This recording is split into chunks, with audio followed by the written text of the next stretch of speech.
Angelo's coming, right? Okay. We actually were in a classroom together today. Yeah, he told me. We're Oh, live. we're ready? Okay, we're going to call this meeting to order at 4:37 and we're going to do roll call. We got Sandra Reese. We have Adriana Melgoza and Angelo DeMarco just walked in. He's here. And we got Dr. Matt Turkey. Yeah. And we have myself. Rick Diaz will be out today. All right. Now we shall go to public comment on closed session. Is there this is the opportunity for any visitors to make any comments regarding closed session items. Seeing that there's none, we shall close at 4:38.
All right. Ready? We are going to reconvene to open session at 6:18. Please stand for the flag salute.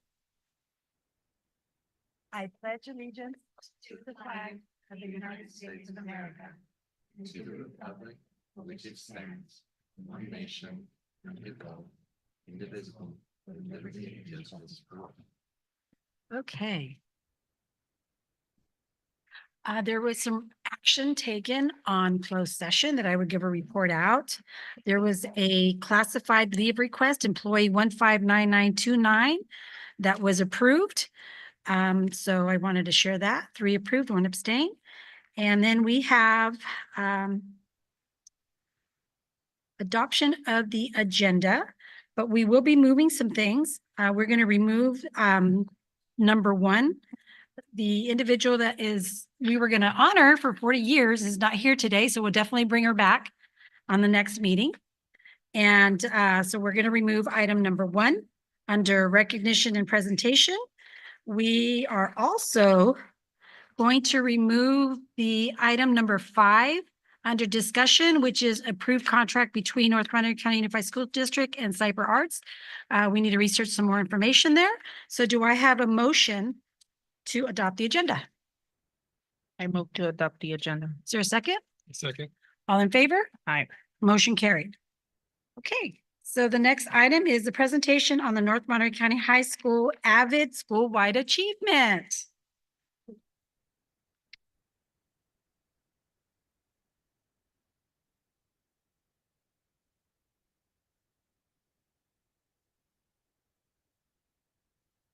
Hello again, everybody. So a few months ago, I presented on where we're at with AVID, and we've achieved some significant milestones since then. And we've also been able to send more and more staff to professional development. And you heard from students who are about to graduate. So then I invited a few former to come back and tell you what they're doing now that they are currently alumni of our district, which is kind of cool. Yeah. Okay, so this is what I will briefly cover. This has been the professional development that we've done in about the last 3 months, which is significant. We had teams go to Summer Institute, which is AVID's very large training that they hold every summer. We had AVID be taught to our new staff. So all of our new hires, elementary and secondary. And then we are going into site-wide strategies at Castroville, Prunedale, Elkhorn, the middle school and the high school. And then we will be hosting another regional training in November. Then the highlight that we're showing is what's called AVID School-Wide. And it is basically like an evaluation process that we put ourselves through. And then at the end, it tells us where we're at. And so I'll be highlighting that. And then we'll be hearing from some of our AVID elective students, which is the best part.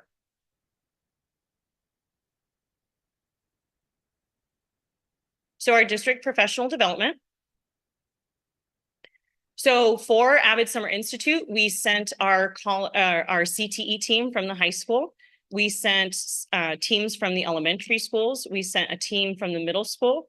We trained AVID elective teachers, and then we also sent a team to a community. It wasn't a community school training, but it was AVID's version. And so we sent a team to see how we could bridge those 2 programs. And it was wildly successful.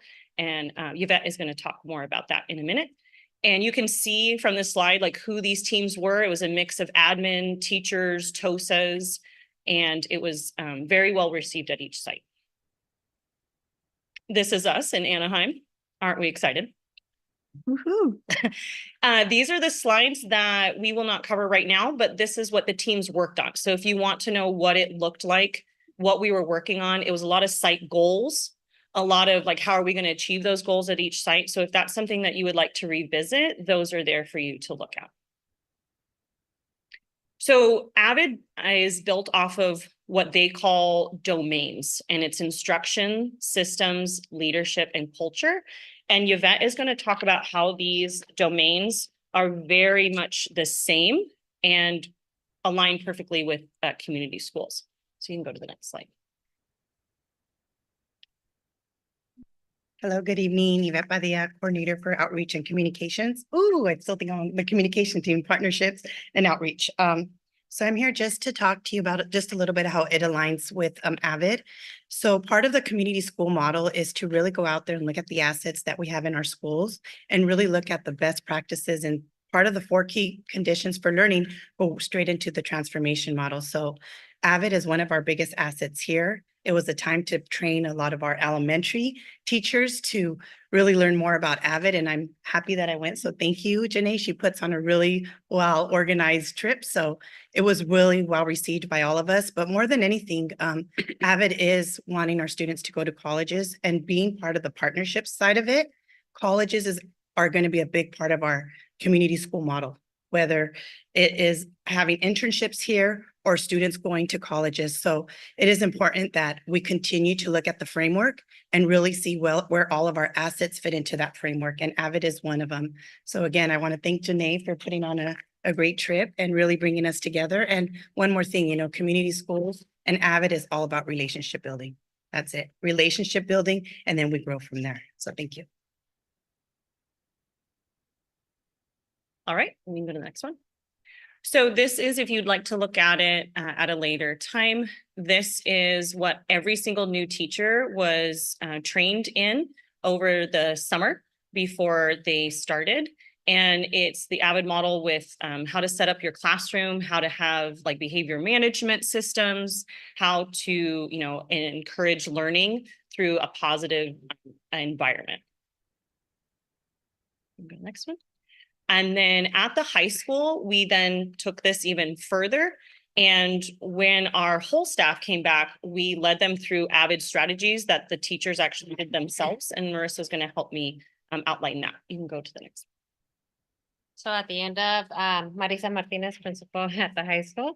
At the end of last year, we did a lot of work with our instructional leaders to look at a way that we could incorporate AVID with our continuous improvement cycle work. Because being a former teacher, the last thing I want is for something to be added to my plate. Instead, we're merging and trying to find what are we already doing at our sites that will connect with the goal of having continuous improvement cycles. So during the welcome back of our teachers, we created this model that is aligned so that they could have improvement. So they're creating goals, but all of them are connected to AVID. So they're the domains that Janae mentioned and teachers are selecting. So there are certain ones that have been school-wide already for a while here at the high school. For example, argumentative writing. And that's something that we're going to continue doing. However, this year they're working not only as a department, but in smaller teams that they're selecting focus areas. And they're going to be creating opportunities or finding ways of like, okay, let's identify what our goal is.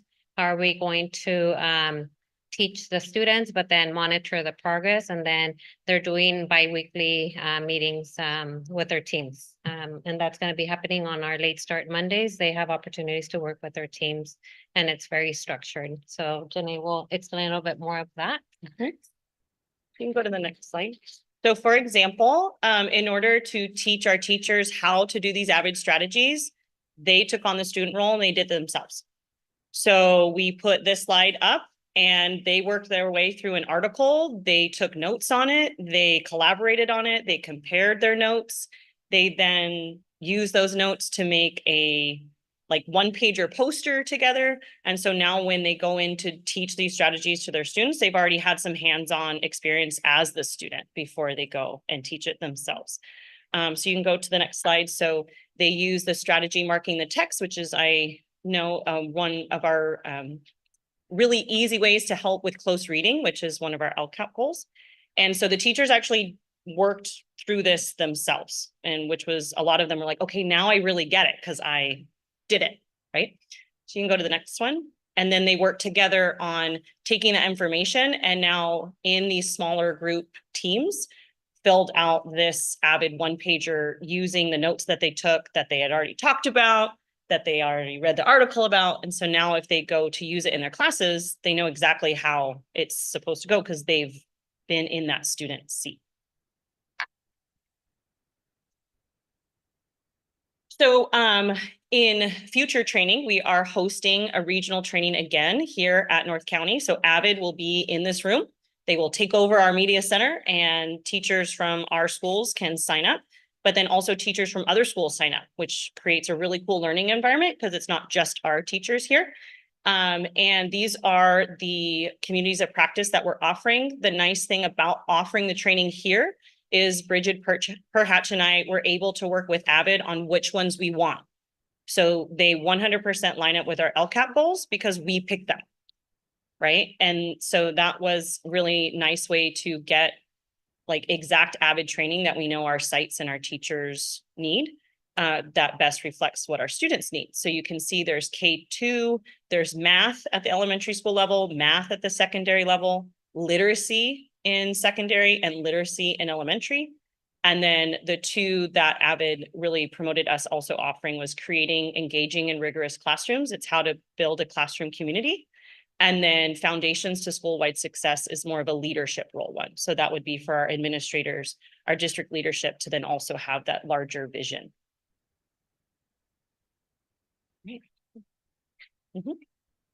Oh, no, this one's not. Yep, I'm skipping ahead. I'm sorry. Okay, so then with our district mission and vision, we can go through. These are our district core values, which I'm sure we are very well versed in at this point. But the nice thing is if we go to the next slide, it's exactly Avid's core values. So again, we're really not doing two different things. It's just a list versus a triangle. Like it's all the same stuff, just like community schools was a lot of the same stuff. We can go to the next one. So our district mission, ensuring that all students graduate college, career, and life ready. Avid's mission is all students college and career readiness. So again, we're really talking the same, and Avid is just our way to excel that, right? Like kind of like the boots on the ground way to get these missions and visions to be something applicable in our classrooms. So this year, our 3 elementary sites are implementing. Last year, they were kind of piloting. This year, they have full contracts. They sent teams and they're rocking and rolling. So here they are. All right. And then for the high school, We wanted to take a moment to announce that at the end of last school year, we became Avid school-wide certified with all the implementation and hard work of the team here at the high school. So we're- awesome. So the way that process works is kind of like WASC. You Mhm. grade yourself and you submit it to Avid, and then they either give you a thumbs up or a thumbs down. So we graded ourselves in our site team and we submitted it, and it kicked back that, yep, you made the mark. And we've been trying to do that for about 5 years now. So that's a pretty big accomplishment to finally That's huge. Yeah. reach. And so the next slide just shows if you would like to know what that looked like at the high school. These are pictures of teachers doing Avid strategies throughout the whole year. So if you want to see like, what does that mean to be Avid school-wide? This gives you an example of what that looks like actually in classrooms. All right. So I will now update on the Avid elective, which is the class, right? That's the class that the students take. So you can go to the next one. We also would like to celebrate that our Avid elective classes are full for grades 8 through 12. And this is the first time we've had that since before that thing that happened in 2020. And so this is a huge milestone for us to have full grade level classes. Like we have at least 20 students in 8, 9, 10, 11, and 12th grade Avid. And 12th grade Avid is actually a lot higher than that. So that feels like a significant accomplishment for that elective, because the elective definitely took a hit after 2020 and we had to really work to build that back up. Okay, we can go. So these are the seniors that you heard from a few months ago. They have now graduated. So here's our seniors on the left that were in the program for 1 year. The seniors on the other slide were in the program for 2. The next slide shows the seniors that were 3 years in the program. Ramona's son is up there. Oh, I know, there he is. And then seniors that were in for 4. And then the next slide is the 5 and 6 year. So the 6 year seniors were in Avid from grades 7 through 12. Like they did not miss a single year. And so that's pretty powerful. We hosted in the Upper Media Center a breakfast for them that our nutrition department helped us put on. And Marissa and I and Miss Mora, the teacher, decorated, and they got their sashes and they made it a really big deal, which was pretty cool. But now we would like to hear from some of them. So I'd like to introduce Simran. She's going to come up and talk to you about how Avid has helped her. She's about to move away in about, what, 2 weeks? 2 weeks to UC Davis. Hi everyone, my name is Simran Mohar and I was here a few months ago. So I had a whole slideshow about so many options that I had, and I'm back and I decided to go to UC Davis, and I'll be starting in about 2 weeks, getting ready to move out. And I just wanted to share a little about how Avid has helped me. I joined Avid for 2 years. I wish I had joined it earlier. It just prepared me of having a great mindset. So this mindset is like being organized, being able to communicate, especially it helped me when in 2020, when we really needed that help communicating through Zoom and all that. And so I just wanted to say thanks for Avid for being here, because without them, I don't know how I would be able to apply to all the colleges. I applied to 17 colleges, and just applying to all of them was a lot. So having Miss Jordan and Miss Mora there just on my side to be helping me out, and Avid just has prepared me to being able to apply to all those colleges. So I would just like to say thank you for Avid. Yeah, thank you. We now will hear from Andrea Ayala, who is a second-year student at Cal Poly. Hello, my name is Andrea Ayala. I'm currently a second year at Cal Poly. I did do Avid for only a year during my senior year in 2023.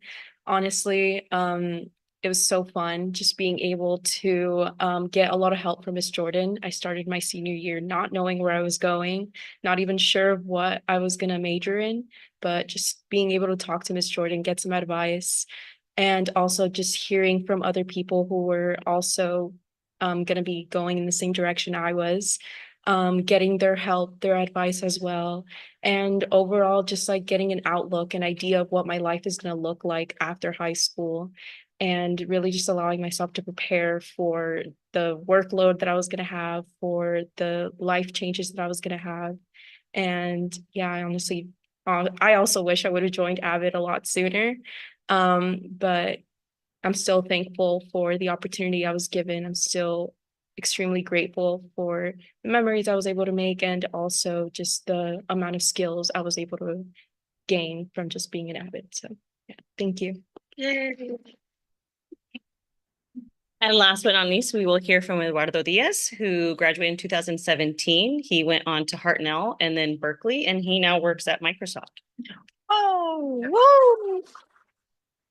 Yes. So, yep, like she said, my name is Eduardo Diaz. I was one of the 7 through 12 Avid. It wasn't this big back then, back in those times, but yeah, I think what really helped was I definitely took a different route than the previous two. I didn't go straight to like a 4-year university. I didn't have the best grades in high school, but I guess being surrounded by other students that did take the straightforward path to like a UC or 4-year, really sort of at the end of high school when I graduated, I knew that I definitely needed to pay my own way there eventually, and that's what I did. I went to Hartnell for 2 years, transferred, got into like every school I applied to, which was different from my senior year. But yeah, I chose Berkeley. I studied electrical engineering and computer science. I graduated in fall of 21. Applied to different big companies for work. I got accepted at Microsoft, and yeah, it's been a great journey.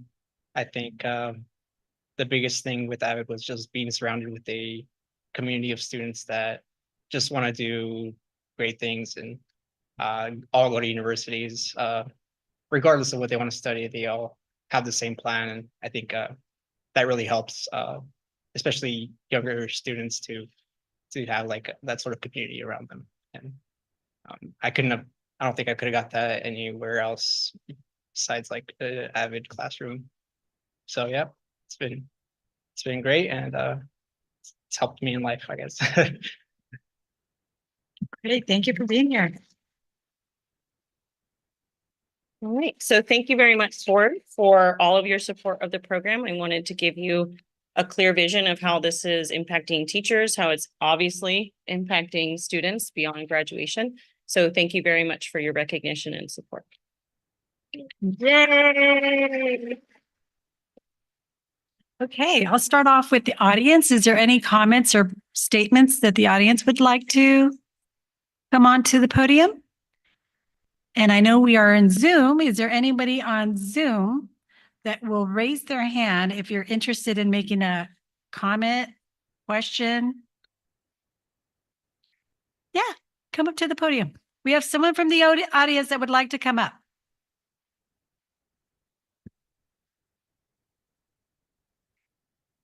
So my name is Ramona Diaz-Griffey, and I speak as a parent of 2 older children that went through the AVID program here.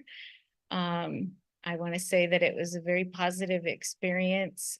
When my daughter went through it, it gave her, she had a lot of different options, and she researched a lot of different schools. And I'm proud to say that she's nearing her end of getting her master's degree in counseling.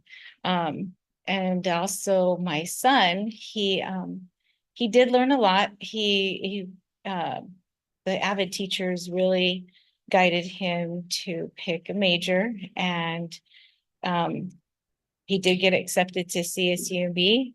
And he's on his way either to be a teacher in law enforcement or a teacher at a school. We're not sure yet, but he's young. He will make up his mind. He's going somewhere. That's all I know. So yes, thank you, AVID. All right. Thank you for sharing. Is there anybody on Zoom that would like to? Okay. Okay, if there is, seeing that there's none, then I'd like to pass it over to the board. And we also have a student here with us that we're going to hear a little bit about in a few minutes. Do you have any comments or statements that you want to make regarding AVID? I would just like to say that it's amazing that Miss Jordan, as well as many other staff members, can really help guide students, because being a teenager could be so overwhelming. But yeah, I know everyone's very appreciative of that. So thank you. All right, thank you for sharing. Any of the board members like to make a comment, statement?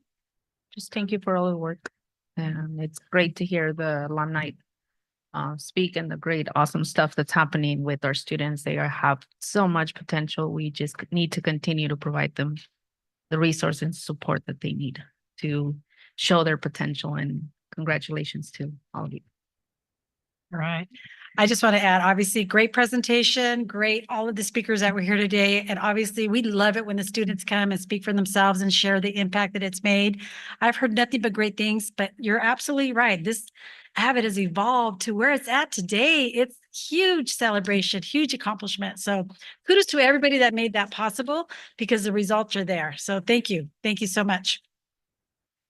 If I can add as well, the connections in between AVID and our mission and vision as a school district and where we want to go, and our LCAP goals, they fit like a glove, right? So, I mean, AVID wants the same thing which we want. In terms of the strategies which we have in our LCAP goal 5, like close reading, for example, right? AVID has strategies for close reading. For the other things which we have there in goal 5, AVID has strategies for that. Now, obviously, there are other strategies which aren't AVID, like the arts integration ECHO, which also fit in, but this does fit super well. And I'm really impressed with the high school team, okay, because you've made sense of this for everybody so that people see, yes, I can see how that works, right? Teachers need to see how that works. Admin needs to see how that works. And you've done a really nice job of that. So thank you. All right. Yeah, and I would just like to add, I mean, I think Janae, you mentioned community schools, how community schools is going to fit in with AVID. You know, will there be, I heard the word alignment, but what will that look like at the school site? So I'd definitely be interested to see, because I don't want us to have any duplicate effort. And then I want us to make sure that we're aligning resources to reach and support students. I also want to congratulate Simran, Andrea, Eduardo. I'm going to say I'm really proud of you for going to Hartnell and then going to Berkeley. I was reading an article and it said that only 13% of community school students actually finish their education or go on to their next goal. I'm hoping that was a bad number. I'm not really sure if it was how they came to those that statistical probability, but I want to say congratulations for overcoming and pursuing your dreams. And I love to see our students succeeding. I love to see students from our community representing our community, and hopefully you'll come back and work in our community because you're the very best of what we have. So thank you for the presentation. Very good. Yay. Right. Thank you, guys. Okay, so we will move on now to the next presentation, which is the start of the school year, 2025-2024. So I'm taking the unusual move here to actually be a part of this presentation. Okay, Right? go So ahead. superintendents don't often do that, but sometimes they do. And this is me doing that right now. Okay.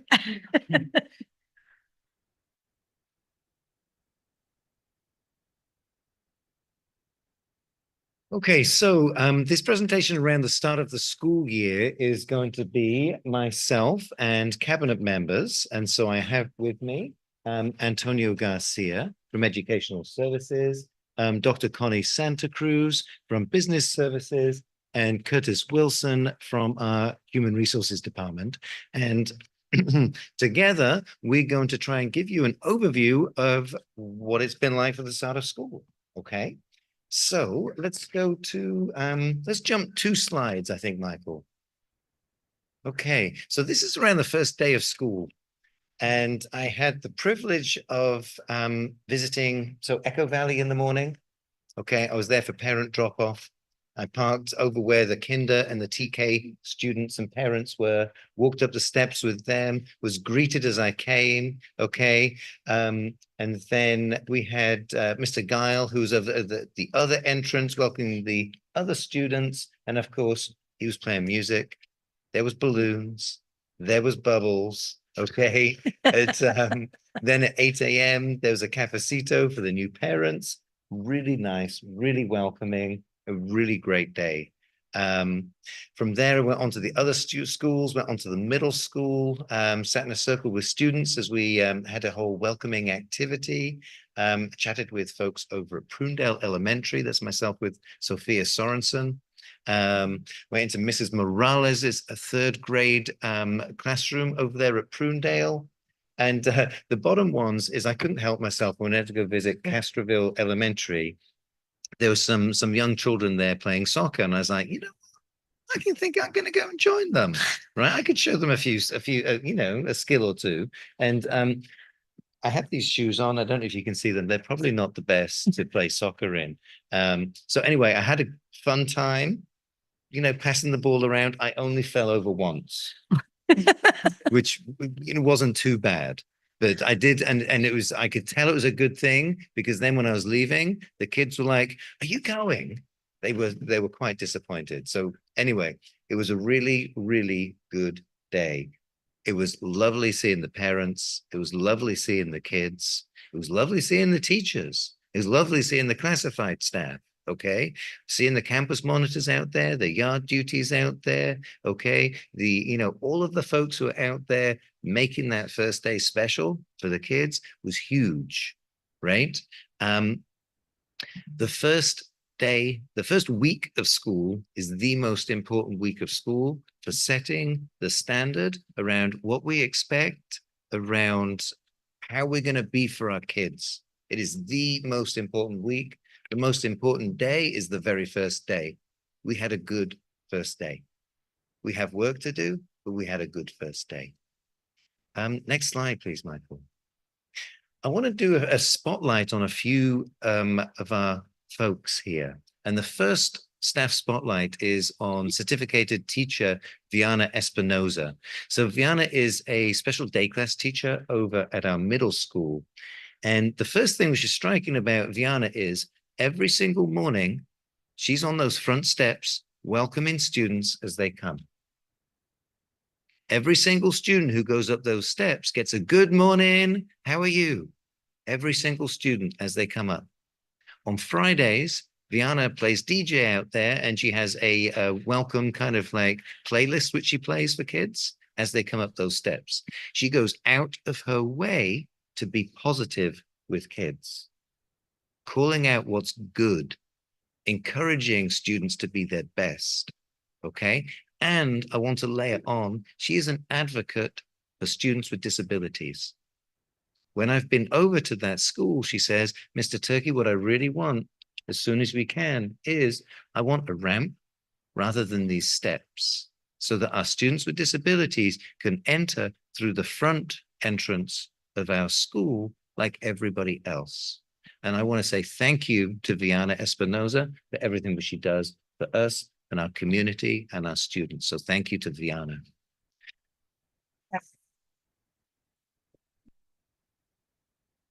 You go to the next slide, please.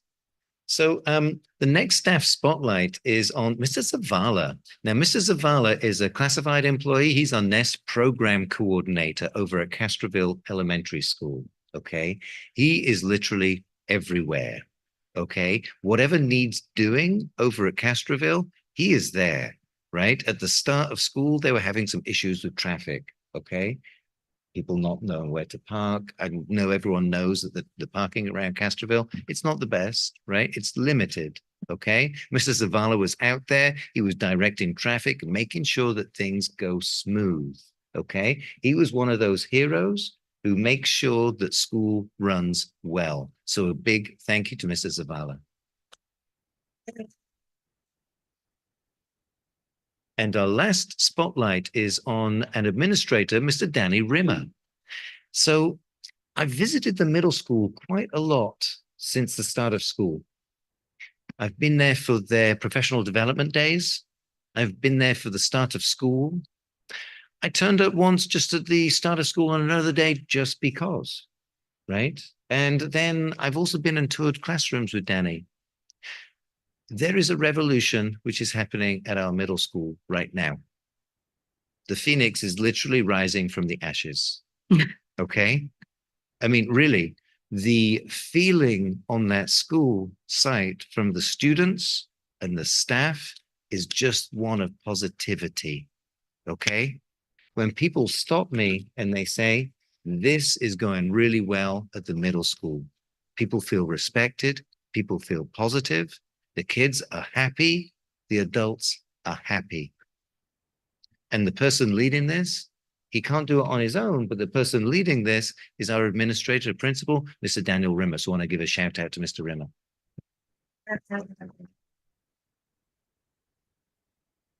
And next slide, please. And now I'm going to hand over to Mr. Antonio Garcia. Mr. Garcia.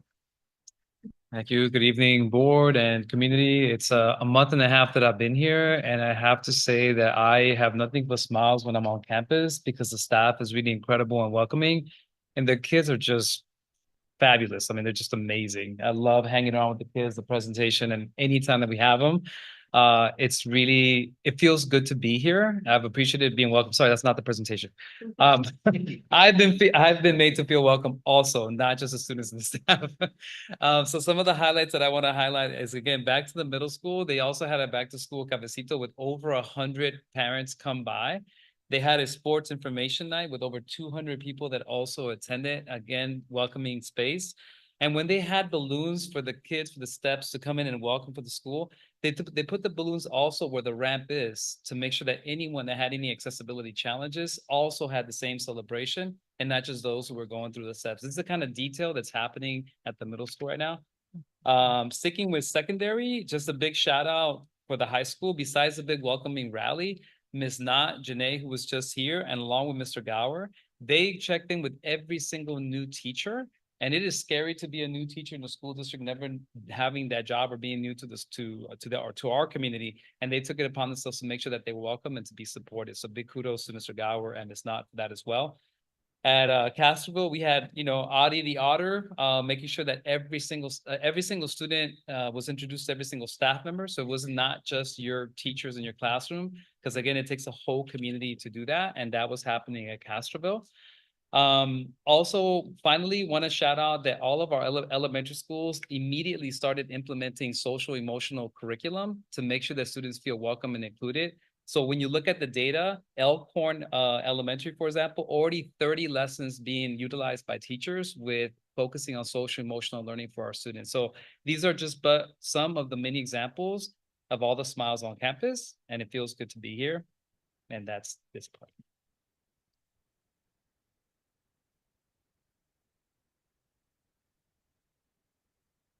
Okay. Good evening, everybody. It's nice to be here. Not as fun as being on the campus and seeing the kids, but just wanted to give you a quick HR update. I know during my first presentation of hiring, we had a lot of jobs to fill, and a lot of hard work was put in by all staff across all the campuses, and including the district office on getting this to happen. I believe the picture you're looking at is a tour of our district from a lot of our newly hired staff members. I believe one of our board members attended that tour as well. And if I'm not wrong, that's in front of the giant artichoke. Yeah. So certificated postings, we started with 61 postings for certificated staff at the start of the school year. Right now, what we still have open is an opening for an RSP teacher, an opening for an STC teacher, and an opening for a band director. Currently, our band director position has a band director in it. We are still searching for one to possibly make a switch that is being requested. So, but he's there and doing a great job with the students. Classified, we have about 10 active postings right now. What I do want to point out is that bottom light blue bubble is that a lot of these numbers are fluid. We are never done. I would love to be able to come up and say we have no openings. Unfortunately, in a district our size, or any district for that matter, there are usually openings for whatever reason is out there. These numbers are very low right now, and it's a good thing. When we open up EdJoin to check on a daily basis, it's nice to see not so many pages of openings. So everything is going very well, and we are having success so far with finding substitutes for the positions we need to on a daily basis for those emergencies that pop up or illnesses that pop up for all staff members across the district, as well as the 3 positions that we have open that have rostered students in front of them. So thank you very much. Thank you. Okay, we have another person. Good evening, trustees and community. I'm not going to say it's not fun. It is fun. It is fun. Okay, we're behind the scenes making sure that the fun happens. So we're supporting that. So I'm just going to speak about transportation services, first day and first week, just to make sure that we provide the expected services for our students. And just want to recognize the level of investment from the team. They were able to take care of the Keenan training as a group. I happened to stop by the director's office, fiscal services. I'm sorry, the director of facilities, and I happened to see the whole group of drivers, transportation team, invested, taking care of the Keenan training and eventually doing the CPR training. I cannot emphasize enough how important and critical the role is in the school community. They're the first one receiving and the last ones delivering our precious cargo, our scholars. So thank you very much. They're caring, protecting our students, and very, very proud to be part of the transportation services department. Next one, please. I also wanted to give you an update on, briefly update, because next board meeting, we will be presenting a more detailed info, and I will be inviting our new director of facilities so he can be part of this presentation as well. But I just want to mention the fact that the concept is becoming a reality. As you can see, we have a beautiful mess outside. but it's happening. It is happening. So I just wanted to give you a few of the pictures in progress so that you can visualize the conceptual design versus what we have ongoing. And I'm very happy to report that we are on time and on budget as of now. Yay. The next one, please. And obviously, nutrition services. What can I say? They're serving smiles and meals to our students. They're the ones making it happening. Okay, they're restless. They're the ones when you say something that it's challenging, they're all for it. You ask for it, they'll make it happen. So I just want to make sure that we recognize our nutritional services team as well. Every day, without them, our students, obviously besides our teachers, because of them, they're ready to be able to learn. And thank you very much for the opportunity to be of service, nutritional department. And also, since I have him here, technology as well. You're behind the scenes making it happen. So we were ready to receive our students. And thank you very much to you and the team as well, technology team. That's my report. All right. Thank you. Now we're going to see a video.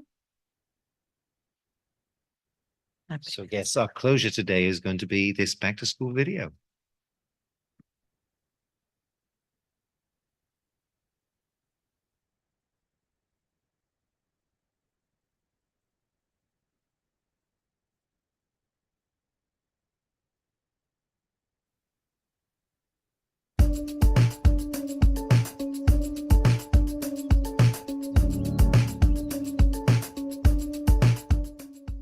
The first week of school went wonderful.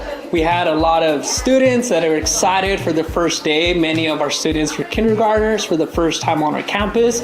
It went smooth. Our staff did incredible. First week of school was a lot of fun. I was really excited to get to know the students. The thing I'm most excited about, I think, is just seeing them progress and grow.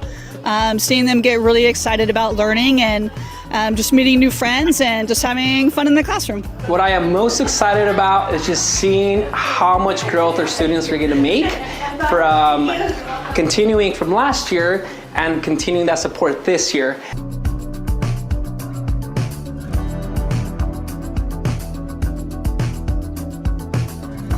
Hey, I'm Eddie, and I'm in 3rd grade. I actually loved my first day of school, or my first week.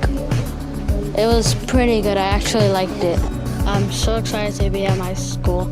I hope there's going to be some new people because I want to make new friends. I'm Lona. I'm in 4th grade and I'm at Echo Valley Elementary School. I had a great first week of school. I'm looking forward to, honestly, just having fun and just getting to learn everyone and getting to learn. My name is Max, and I'm in 3rd grade. I got a great first day at school.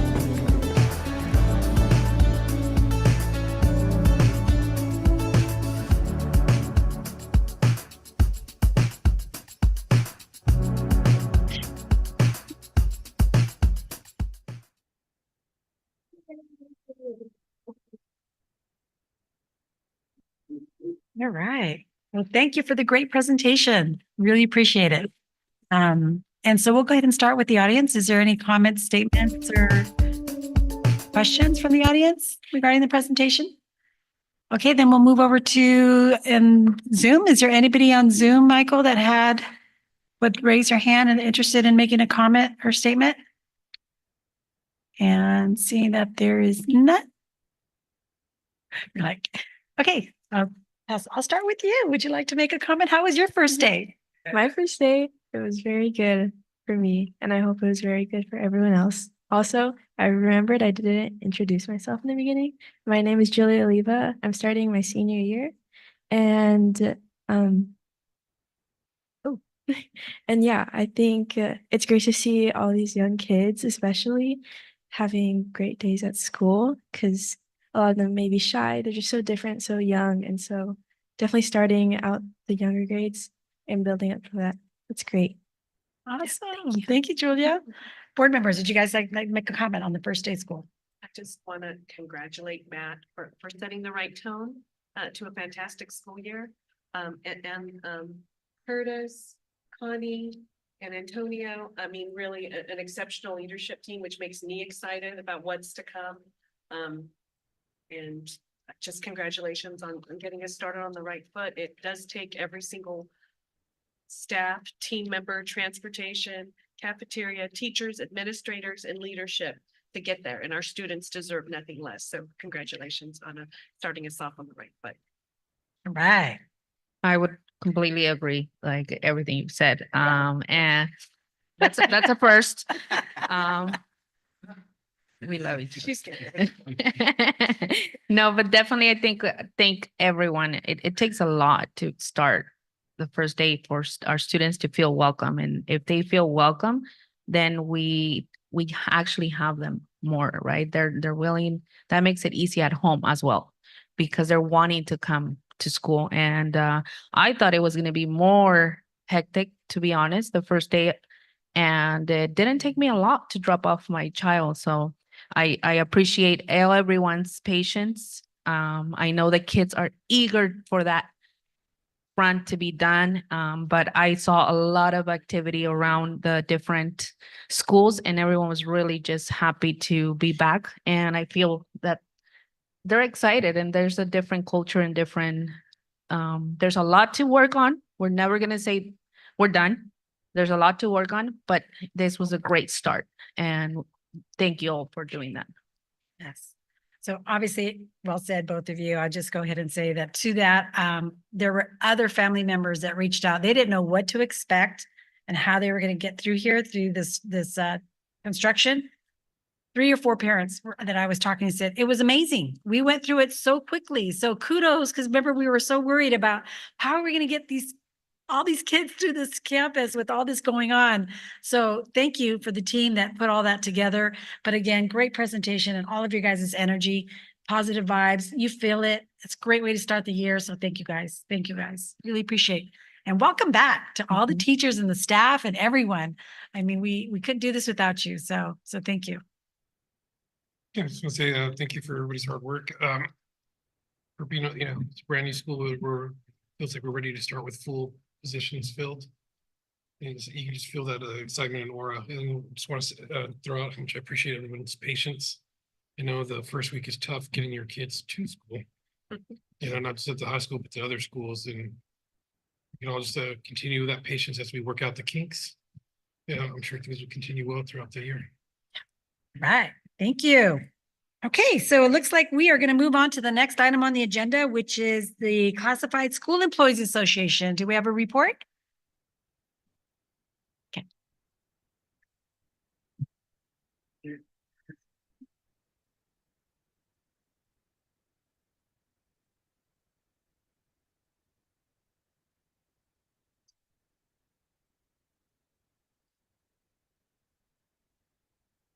Okay.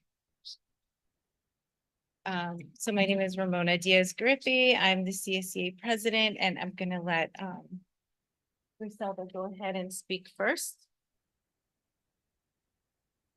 Hi, my name is Griselda Beltran. I'm from the Child Nutrition Department, Assistant 1.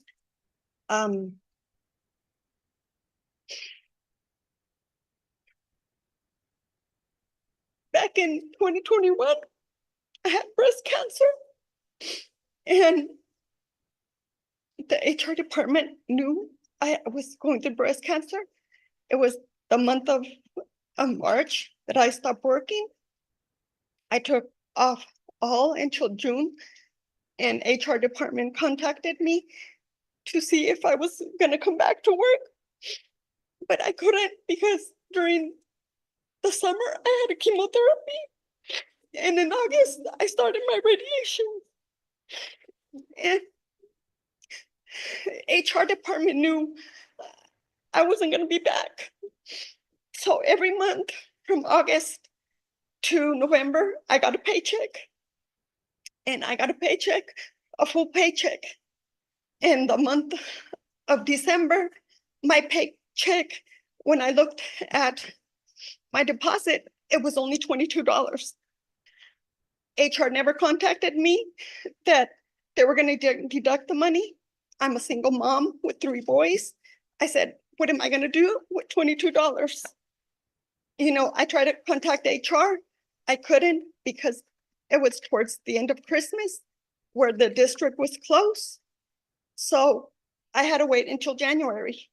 So when I went to HR and to the payroll department, they told me they had made a mistake, that they were paying a sub and that they made a mistake. And I said, you guys knew I was gonna be off since the beginning of the school year. I said I was gonna be out because I'm going through this treatment. So I go, all this time, you paid a sub. You paid a sub under my name that I was out. So my question up to now is like, how did they make that mistake when the paperwork said I'm out? In my department in 2021, we were shorthanded. We did not have a lot of subs. So I know there was not sub. The accounts payable person told me that she couldn't do anything, that HR just told her you need to deduct, and they deduct. I said, how can you do that without telling me anything? You know, you can't do that. So my question was, why were they paying a sub? I didn't see any paperwork. When we went through the union, they tried to help me. I never saw any paperwork where it said that this sub was subbing for me. They didn't show me any proof that I had that. So I think it was unfair that they did that to me. What also hurt me was the AP person told me that I was supposed to be keeping track of my hours. I told her I did not have time to think about work, to think about my hours. I had to recover. I had breast cancer. I went through surgery, through chemotherapy, through radiation. I have 3 teenagers. So my worry was not seeing if a sub had worked for me or not. My worry was getting better. I'm still on a treatment. I'm a treatment on 5 years.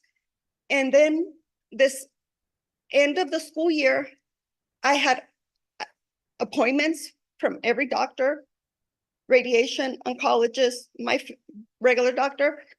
So my hours for leave were done. And then at the end of the school year, she said, oh, we overpaid you. I go, again? You're screwing up again? You know, you're screwing me up because I have a family to support. You know, I'm a single mom. I need to support my kids. So how can you say you overpaid me again? She's all like, oh, well, you had to look through your stuff. And she was going to go on vacation. If she was going to go on vacation, she need to leave that she make sure somebody has somebody to do her job, not just go on vacation and come back and say, oh yeah, we overpaid you. Now we need to deduct more money. You know, they were wanting for me to pay the money. I didn't have money. I didn't have money. So I agree that I will pay $100 a month, but I still feel something went wrong there, that they did not do the right thing for me because I was recovering. They didn't give me they gave me a paycheck and then they took all the money away. Just, they never sent me a mail saying you're going to be deducted this amount. Nothing. They never sent anything, no paperwork. They just deposit $22 on my paycheck, which was like, what is somebody going to do with $22? Nothing. So that month I had to get my family to help me, to support me with money, because I didn't have no money. So, you know, it's not fair that, you know, they do that without advising us. And then they were in the month of January, they were going to deduct more out of my paycheck. I was not going to get another paycheck. I said, why? You know, it's not my fault. it's your guys' fault, you know, and I'm paying for your mistakes. It's not fair that, you know, I'm trying to recover from breast cancer and they're screwing me up more. You know, I need to be calm, and I couldn't because I had this worry that I didn't have no money. So I just wanted to say that, you know, I hope they could do something about it. That, you know, I'm paying a lot of money back for a mistake they did, and they're screwing me up. That's all I have to say. Thank you. I wanted to add that, to clarify, CSEA would like, for the district to have HR, re-audit for paperwork. Because I was not in that role yet. So we would like an audit and for someone to sit down and for all of us to go through, you know, look at our contract and go through the supplemental timesheets. And I did mention that, and HR made it sound like it was my job, but I already have a job. I'm an instructional aide, and the students need me here, and I'm always being pulled away to HR. And I feel that I'm doing HR's work constantly, and it's not fair, you know, for my students and my teachers that I have to lead, and myself. I am the president of CSCA, but I also am a volunteer. And it is really, you know, it's constant. And just to clarify, the payroll department, the accounts people, they take the directive from HR. And the HR, you know, coordinator is who gives them those directives. So this is not the only person here. And we feel that it's just being put off, and it really makes our employees and members sick to their stomach. You know, nobody's checking in with them. They're calling, they're asking us, you know, CSCA, have you heard anything? I'm still paying. No. Because we're waiting for the first day of school, but yet, you know, we all understand that. And we know that's important, but at the same time, there's numerous, you know, employees that are going through this, and it's about a total of 34,000 that I was looking at just this year. And it continues. It doesn't stop. The practice doesn't stop. But I also have Maria. Could you come up here, please? I'm going to go ahead and. Hi, my name is Maria Gomez. So Maria, I'm going to read for her. Could you press this down? My name is Maria Gomez, and I work as a child nutrition assistant too at Prunedale Elementary. I want to address a concerning issue regarding the human resource coordinator. The practice of deducting our pay for taking excessive leave. During my discussion with her, she only presented the total amount of time I owed without providing any supporting documentation. When I requested supporting documentation, I could not make heads or tails of what I was given. I have provided you copies of what I received. As you can see, it is a jumbled mess that is not easy to understand. This made me question the accuracy of her claims, especially considering that others have faced similar situations. I am seeking a meeting with the Assistant Superintendent of Human Resources, Curtis Wilson, to conduct an audit of the leave deductions made by the Human Resource Coordinator. I request that evidence be provided to verify the accuracy of the deductions, and I also seek clarification of whether a substitute was utilized during my leave, and if the appropriate pay differentials were applied in accordance with the Ed Code.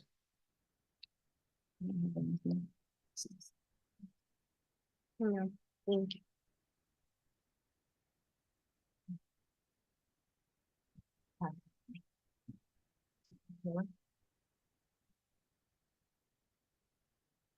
Good evening, board and Dr. Turkey. I'm the union rep at Elkhorn Elementary. Thank you. The video's beautiful. We wrote up a few things here that were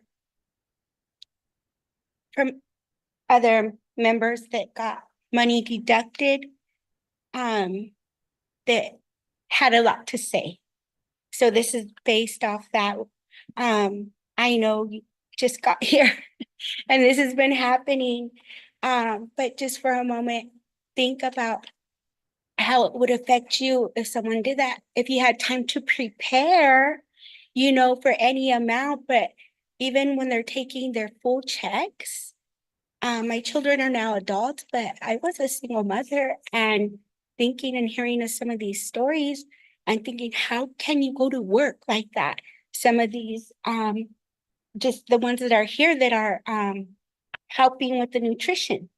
And they had just got complimented with the advent that came, and we did come in a little bit dramatic, but not compared to what they dealt with in their lives during that time going on in frustration. So first, we are very thankful. We know you walked into it. There's a lot of big things going on that need changes. So, you know, they would like to have demanded an immediate end to the human resource coordinator, unjust practice, docking pay for alleged overuse of leave time by classified employees. This practice has persisted for 2 years. And I actually heard of a few of this happening prior to the 2 years. Ramona just wasn't president yet. Now, I'm sure she gives everybody a headache, but she's our voice. She speaks for us, and whenever there's a lot of change, it's very frustrating. I can imagine what you guys deal with in the district part of it, in the office with all these employees and everything, but we're asking that this is not taken lightly, that it's put on one of the lists that is urgent to be taken care of. There was also demand, you know, to, in people's words, to replace the one responsible for doing this. And what's going to happen if she's replaced? Somebody's just going to come in and might make the same mistakes. You know, I think it's better that maybe there's some retraining there, and we are saying, you know, we teach our kids positiveness, to work together. Where I am special education, but I've also mainstream children in general ed. No matter what, we teach them to use their words. You may not like each other very much because your personalities may crash. However, we need solutions to problems. So come back when you two made a solution and we'll work together to get it done. And these problems aren't our little children's problems. These are major affecting children. They probably don't have food in their home. Imagine. And then the embarrassment of having to call a family member to help. And oh, the district messed up. And you know, family, especially as women, if it's one of our sisters, we're gonna be like, oh no, you better do this. So you're gonna hear all this stuff while they're helping you too. And you're just like, I just want to pay my bills. That's it, leave me alone. Because I'm sure they've already did all the trying to call, trying to get a hold, let me see everything they're being told. They've already did it, but got nowhere. So what we're asking and pleading with is, please make this a top priority to stop, because I just, hearing the stories, I can't imagine what I would have done while raising my children. How would I have fed them? My mom and dad are gone. We don't know people's situations at home. I can't call mom or dad for money. My sisters and brothers were all working class, but everything's expensive. I mean, you know, everybody does what they do, but sometimes you don't have the money to say, let me pay my rent, my bills, my food, and yours. You know, I mean, some people are very lucky that they got that, but why should they have had to? I think, yes, okay, you're getting it back, okay, but give them a warning. And if they're sick, have some mercy and say, when you feel better, we're gonna fix this, but this is what happened. We shouldn't expect the workers. I'm tired every day to have the mental capacity, and I have a degree in accounting, to have the mental capacity to go home and try to figure out all this pay from all that time I was down.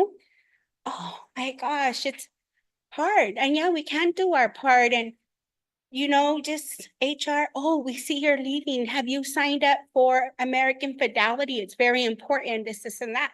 Is that necessarily their job? No. But as a family of this district and school, why I've been here 10 years plus is why I love it. And this is what I would expect, like, oh, thank you for helping me. Thank you. So that's besides all this request and everything is our plea to please help us not let this happen again to anybody.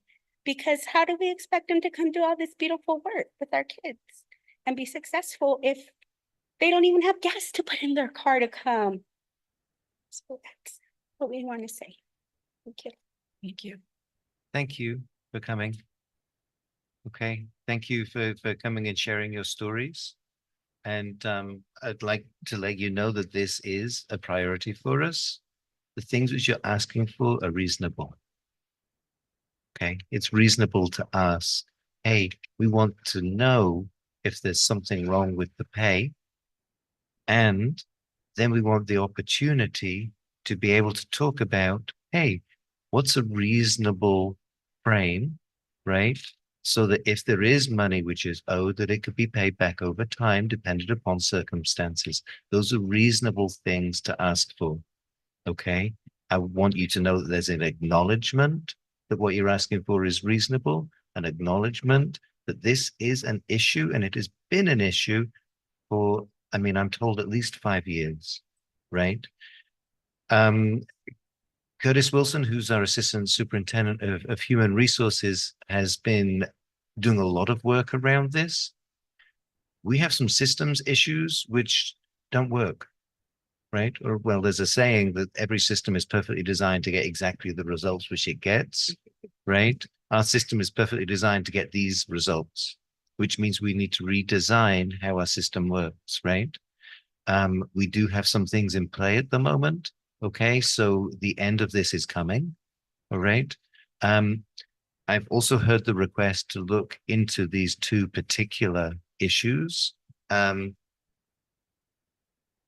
Both for Griselda and for Maria, okay? And I'm looking over at Curtis right now, and he's nodding at me, and that's absolutely something we can do. So Maria and Griselda, I think we have your contact details, okay? So somebody from Human Resources will be in touch, okay? And so that we can actually go through your particular cases, right? And I'm sure, in terms of CSEA representation being at those meetings, of course, right? Yes. So, please know that that is coming. We hear you. And I'm sorry this has happened. Thank you. Thank you for hearing our plea and our request. And hopefully in the meanwhile of fixing these issues, we're able to stop any more of it from, progressing or happening, especially during December. We never know what somebody's really out for. We just don't know. Thank you. Thank you. Thank you. Okay, at this time, I'll go ahead and open it up to the public. Any questions? I know this is a report, so I'm going to go ahead and just respond to again, we really appreciate you guys being here today. I know these were tough conversations, but like Dr. Turkey said, we needed to hear it. And I'm going to trust that our superintendent and our HR leader is going to find out the root cause, so it's not going to be repeated. Sounds like these things go a lot further before your guys' presence here. But I'm trusting that you guys will be able to really research, our current processes and our systems, because these situations are pretty serious, when it comes to employees' pay. So I'm hoping that we can get a resolution soon. This may be a problem which we have inherited. However, it is now our problem. Right. And so it's ours to solve. Right. Okay. Now we go ahead and move over to the Teachers Federation report. Good evening. Hi, I'm Sarah Turner, second grade teacher at Prunedale and the Vice President of North Monterey County Federation of Teachers. This is not how I planned to start, but since we're talking about it, Curtis and I had a conversation today that there's problems with the sick leave for the teachers. So I'm sure it's probably all of the same issue, and the way that it was reported to me is not at this point that I'm aware of people missing money, but noticing that their sick leave balances would be going down from month to month on their pay stubs, even though they hadn't taken any sick leave. So I have grace that I care a lot more about caring about people who've actually lost their money and handling that problem first. But at some point, I did, via email today say, a month, 2 months from now, if we can do an audit of the sick leave that was used by the teachers last year and try to go back and make sure that it actually matches what was deducted so that the balances match. So I'm going to switch from there to go to positives. I think it's been a really great beginning of the school year. I was really grateful for Dr. Shirkey and the rest of the cabinet being present to meet with Kelly and I on Tuesday. It does say in the contract that the superintendent and the teachers union president are supposed to meet monthly, but having more than one person there was fabulous. And I also think having those meetings monthly just stops a lot of problems from developing. It's a much better way of doing business, but I will tell you historically, it has often not happened. So to have that meeting was incredibly helpful. I've also been really impressed with the level of staffing that we've had. We actually have teachers in classrooms much more than we've had in previous years. So I'm incredibly grateful because it sets the tone for everything else. I am also having more campus supervisors on campus at the elementary level and the other levels has made our jobs a million times easier. We were doing morning supervision of the children before class, and then having to go and teach, and you're already kerfuffled because you dealt with something, or you were another half hour early out of bed because you were prepping to be ready even before that. So just the grace of not having to do that has been fabulous. I'm so grateful. Requests that I have, the main phone system, which I brought that forward in February as a concern, when you dial the 6633343 number, I've made poor Mr. Garcia listen to trying to get a hold of him, and what actually happens that you get static and then people that don't work here anymore. So if we can go through that and try to make it so that extensions have the right people, they go to who they need to go to, you're not getting this clicky, staticky noise so that you can't hear the choices that you have, even if they went to the right people, that would be great. We are now at the point where numbers should have become real for the number of students that we have. So our request is, if we need to move children, if we do it as quickly as possible, or we need to move teachers, just because the longer that you're with a teacher, you bond with him or her, and then it just becomes worse if we need to move places. So just to give you guys an example, have a kindergarten class that has 24 kids in it next door to a class that has 19, and it just ends up being who showed up, versus who registered. So just trying to balance those things out. Or if you have one that's really, really lopsided that you have to close a class because you only have 17 kids in it and you thought you were going to have 24, if we can do those things as early as possible, it would be greatly appreciated. On a personal level, I appreciated seeing Sophia Sorensen, vice principal, in the welcome picture. She and I were teachers together at Prunedale, not at Prunedale, pardon me, at Castroville 20 years ago. So it's been lovely getting to be on the same staff with her again and having her back in the district. And lastly, we have at Echo Valley and Prunedale what we refer to as inclusion elementary school classes, meaning that these are children that might in other settings be in a special day, special education class, but we try to have them included in full-time and regular ed with support. And last year, as that program expanded, the union actually put in a demand to bargain to the district, and we met many times talking about how we wanted that to look, how many adults, who's appropriate for that placement or not.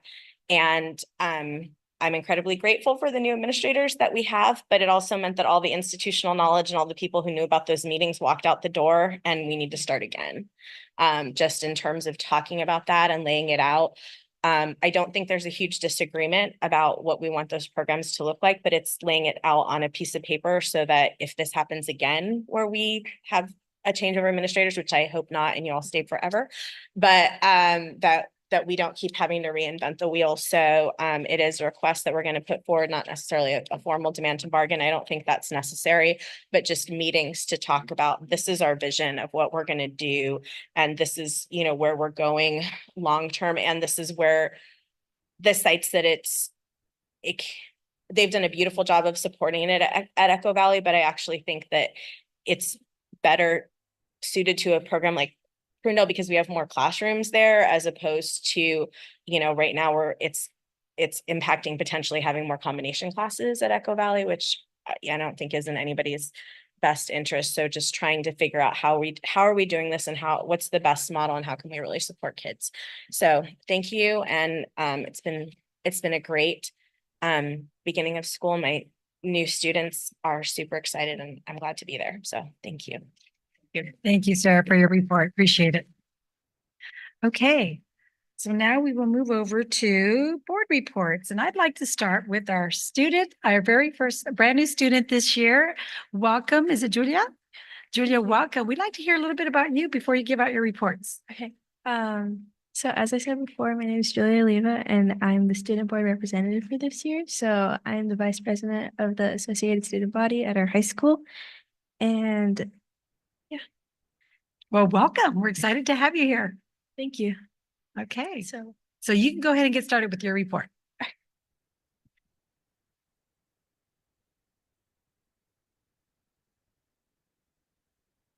Okay, so the first thing that I wanted to report on was our first day of school last Wednesday. We had our welcome back rally, so that was the first thing that happened at 8:30. We had rotations after that, so we take a picture each class grade, like in the number 25, 26, 27, 28.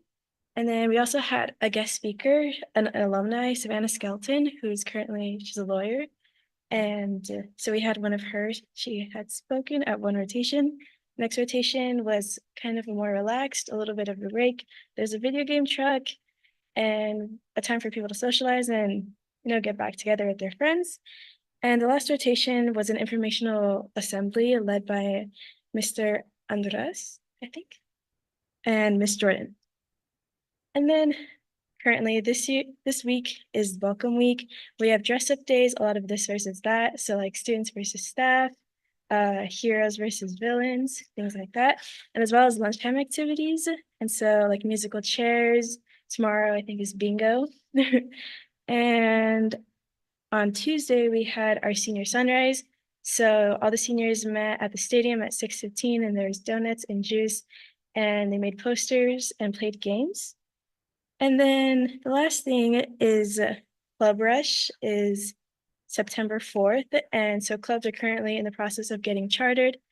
And Club Rush is just an opportunity for all the students to go out and see what clubs they like to join. That's a lot of things going on for the first week. Great job. Good report. Thank you so much. Thank you. Love that energy of all the great things you guys are planning.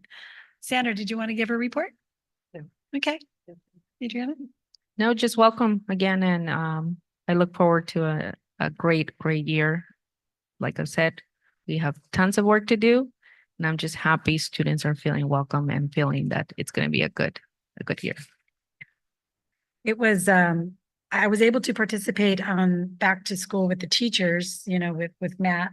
And that was really good. It was intimate, you know, Central Bay. We went to Central Bay. I think Ida was here.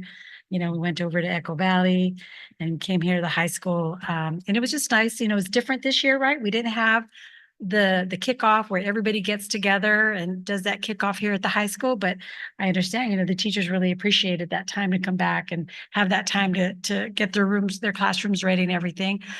There were some, you know, some staff were saying, you know, would have been nice to be able to get everybody all together because I think that's the only time that everybody gets to see each other. So, you know, you guys are going to think about maybe some things that you guys can do, you know, to get everybody together because that doesn't happen. We are unified, right? But we don't usually all get together, you know, there's 6 schools, 6 different schools. So, I mean, but it was awesome. The energy was good. Yesterday, because I got invited to do some of the awards there at Echo Valley. And boy, was I impressed with what they do there. It's their weekly kickoff every Wednesday morning at 7:55. And now I know why they have 95% attendance there because he really kicks that off with the incentive, with the glow parties.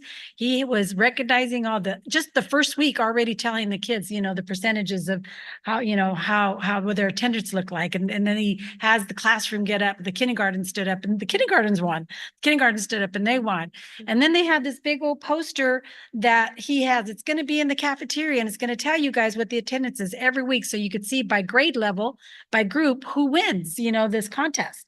So I was real impressed on how he's really narrowed it down on keeping track of their attendance. And he just kept telling them to repeat, what's our goal? What's our goal? 95%, 95%.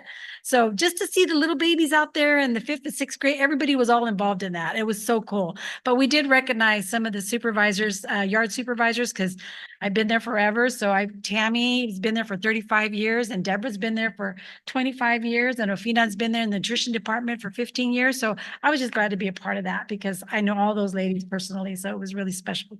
The other thing that I did last night was I participated the steering committee that's going on right now for North Monterey County State Safe Routes to School Plans. I know that they started this in Castroville. But what they're doing now is they want to extend it to North County. So I found out about this through Facebook. So I joined the Zoom meeting last night. And the reason why I joined, because I see, obviously, there's a lot of traffic safety issues that we have on the pickups and the drop-offs in some of the schools, right? And it's something that, you know, we need to take a look at, but it's out of our jurisdiction when it's the public road, right? It's a partnership that we need to do with, you know, the government, obviously the agencies, the county agencies. So I joined this meeting. It was very, very informative. And what they're looking to do, because the pilot was Castroville, they want to get more representation in Prunedale, Royal Oaks, Moss Landing, because they showed the statistics. They had 40 from Castroville, 9 from Prunedale, 2 from Moss Landing, 1 from Royal Oaks, Las Lomas.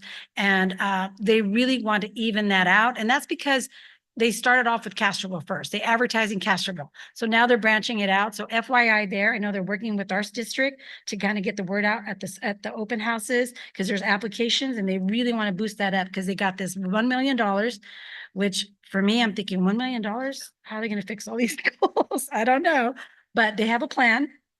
So FYI there, because they're going to be giving these applications to all the schools so more parents can get involved. They want their voice. They want to be part of that planning because there's a whole process. So that was going on. And we have our lovely workshop tomorrow. So we are all going to be continuing. This is phase 2 of our governance workshop. We are going to be there all day from 8:30 to 2. And Sandra's going, yep, 8:30. And I'm excited because we are working on our goals. It's the beginning of the school year and we have like you said, there's a lot to work on that we want to continue to push forward in all these different areas that we've been talking about. So anyways, that's my report. Angelo. So I do have something good, but I gotta say this because I wanted to speak after CSA made their unit report. I didn't get a chance. Oh, I'm Especially sorry. Miss Beltran. I grew up in a home of a single mother, Hispanic, who died of cancer. I'm sorry you had to go through that. My children were robbed of an abuela. They've never met my mother. Thank you for fighting hard and surviving for them. I cannot imagine what you had to go through. It absolutely destroys me. And I want to make sure I let CSEA know that I see you guys and I hear you guys. And this is very important to me, and I won't let this go. Try to do something a little bit more positive. I got to attend the high school today with Superintendent Matt Turkey. Outstanding day. He met with ASB. And how do we describe it? It was Meet the Superintendent Day. And It was a Meet the Superintendent Day. And it was just amazing to watch him with the kids. And the idea that you're trying to, I really appreciate that I got to see our district staff realize that our students are one of the primary stakeholders in how we do business. To develop, for you to try to develop that type of relationship with them, hear what they have to say. A lot of time as adults get up here, we have our talks. We have our own backgrounds, agendas, biases, and it's easy to get caught up in our own mess and forget who we really serve. Seeing you today with the kids was very inspiring, very touching. You know, you let them know who you were. You know, we got to see you today. It was great to see that you're a part of ASB. I'm happy that you're here. So I got to see you since your freshman year, girl. So I'm excited to see you graduate this year. But from my understanding, it was such a great day to see that you plan to go there. You said two things, once a month or bi-weekly, but I'm trying to motivate him to do bi-weekly. So it was just so positive to see towards the end of the class how everybody started getting involved. You know, so I want to say appreciate it to see that our district is moving in that positive direction. And I wanted to report that for everybody to know out there, that it's to remind ourselves who some of the primary stakeholders are in our district and what our goal is. Thank you, Angela. Thank you. Okay. Superintendent report. Sure, well, I'll keep mine short, seeing as we did the first days of school here. And then just a follow up from Angelo on Wisdom with ASB. So the purpose of that is really, we talk about having student voice, okay? But we have to have a forum for student voice. It doesn't just happen on its own, right? And so my purpose to go into ASB was to first of all tell them a little bit about myself, make it so that I'm approachable, okay? So when the kids see me out and there's an issue, they can come and stop me and say, hey, Mr. Turkey, how you doing? And then tell me about something, right?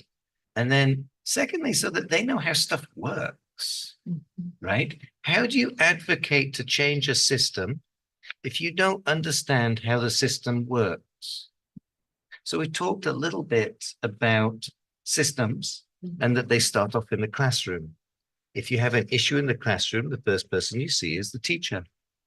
However, sometimes things are outside the teacher's control and they happen at the school level. So you go and see the principal. And sometimes you can solve it there because they're school policies. And then sometimes things are outside the school's control because they happen at the district level. And then we talked at the district level, well, what's the difference between the board and the superintendent? Because they're different roles. And then also knowing that some things are out of our control, they happen at the state level, they happen at the federal level. But I really want to hear from the students.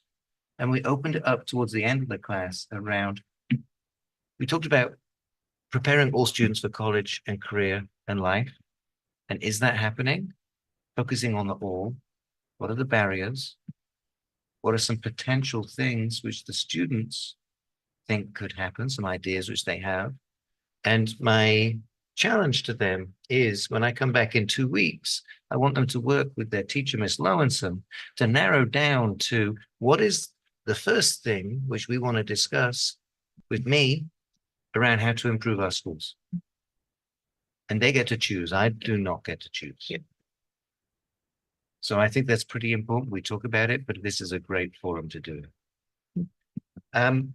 The other things which I just want to report on is back to school nights are happening starting next week. So parents, your back to school nights are coming up. Okay, check with your school to see when they are. You'll see myself and other members from the school district out and about at those, welcoming you. Okay, we're looking forward to those. Also online enrollment, that is also happening. If you haven't enrolled online yet, please do. If you need assistance with it, please go to your school and ask for assistance, or the Family Resource Center in Castroville, and there will be assistance there around enrolling online. And last thing is, I just want to thank the board. or come to the board workshop tomorrow, right? I think that us getting to work together and learning, all of us, how to do our roles well together is integral to the school district running well.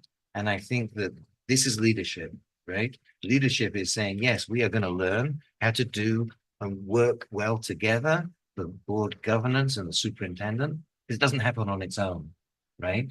And even if we may be brilliant individuals, that doesn't make a brilliant team unless we actually work on it. So I want to thank the board for the leadership for doing that. All right. We will be there. Okay, so the next one is we're going to ready to move over to public comment on non-agenda matters. So at this time, is there any public comment on non-agenda items? And I'll start with the audience first. Okay. Stephanie Bachman, good evening. I just wanted to say I was dreading the first day of school, dropping off my daughter here at the high school. Not looking forward to it at all. I do have to say kudos to all you guys. It was unbelievable. Like awesome. Just went right through. I just want to give a shout out to that. Yay!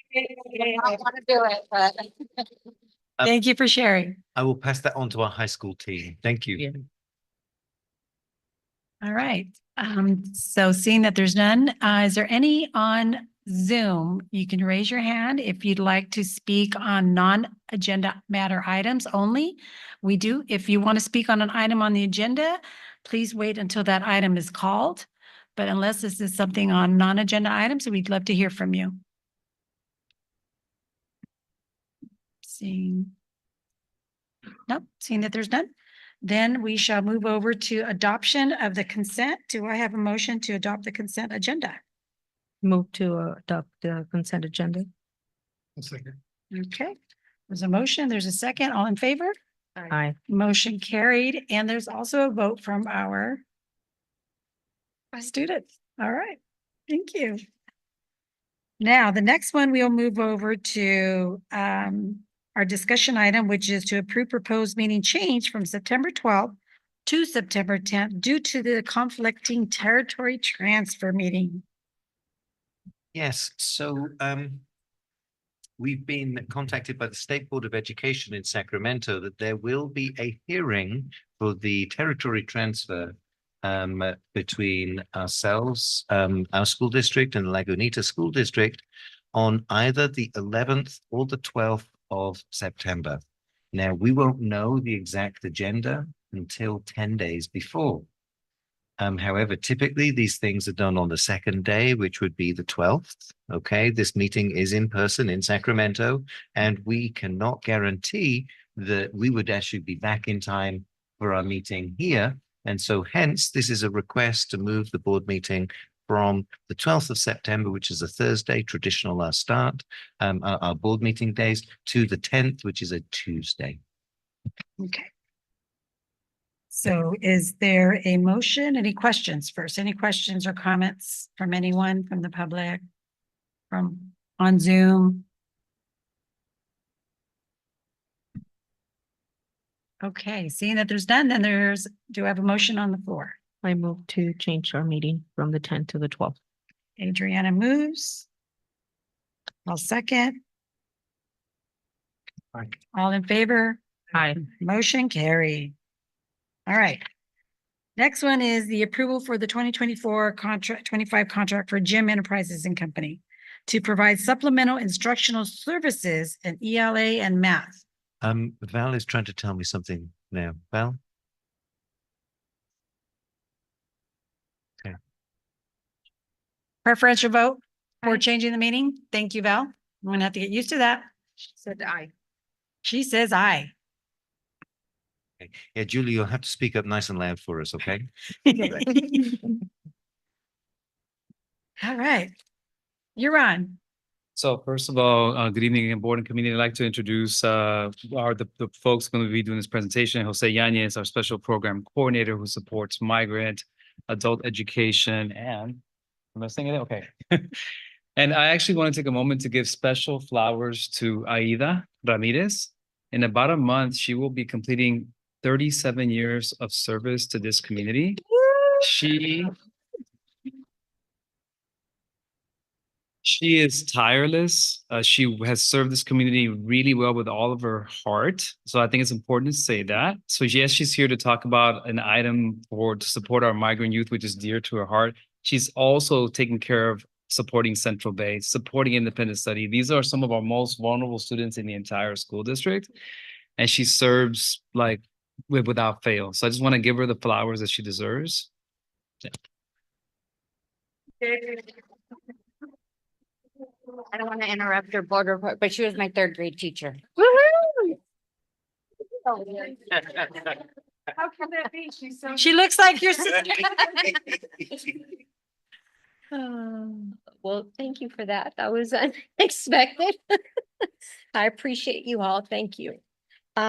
Here tonight, with representing the Migrant Education Program. We've been busy at work since beginning of July. It's been nonstop and we've been putting lots of programs in place, and it's all the startup. It's kind of like we're starting school also.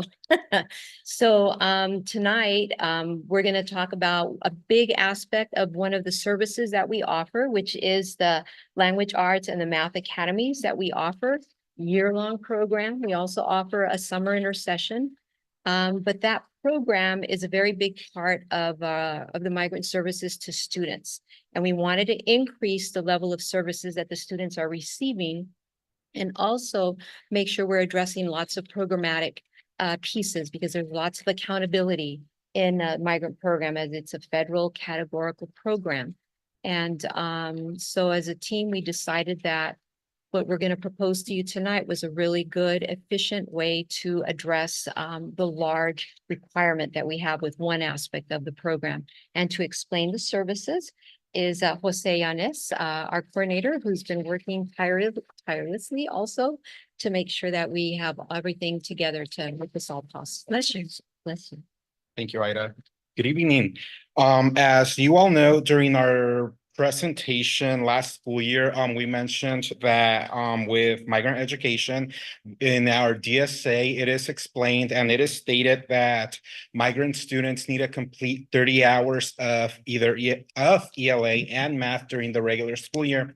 So during the last few years, it's been a challenge finding teachers to be instructors for our academies. That's part of the reason why we were really struggling. The positions had been posted. We had been reaching out to staff within the district. I had been reaching out to staff outside of the district, but still it was really challenging. So what we are presenting today, next slide, please. Next slide. What I am presenting today, we've worked with Gym Enterprises before.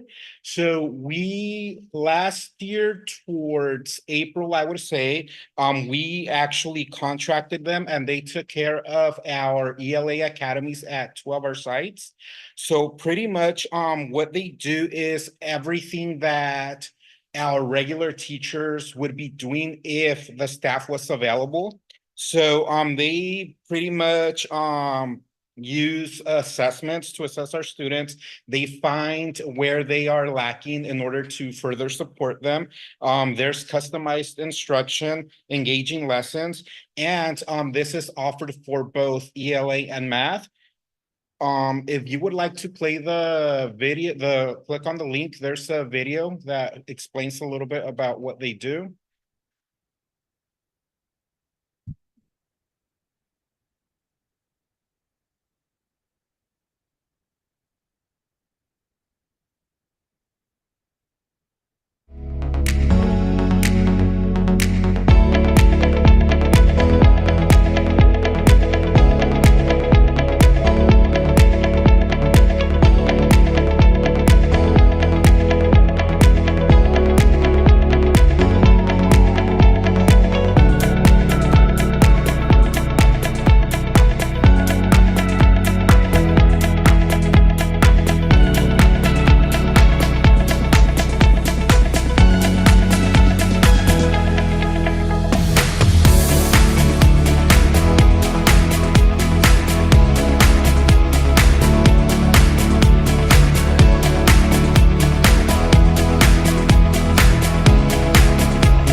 as you can see through the video, that's some of what they do. Next slide, please.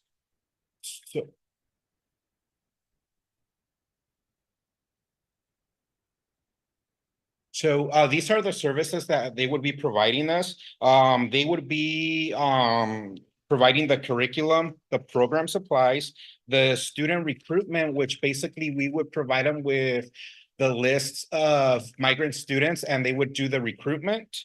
The staff recruitment, they would do themselves, and also the training, and they also have the administrative overhead.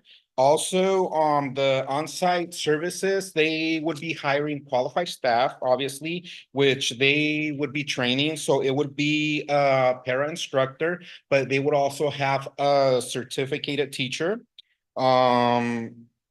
So one thing that we did discuss with them when we actually met with them was that we wanted to implement a hybrid learning model just in case some of the kids were not able to stay for whatever reason. I know transportation has also been a really big issue, but we are also working together with Carol in order to kind of bridge that gap. So any of our students that join our academies will also be allowed to participate in her NEST program.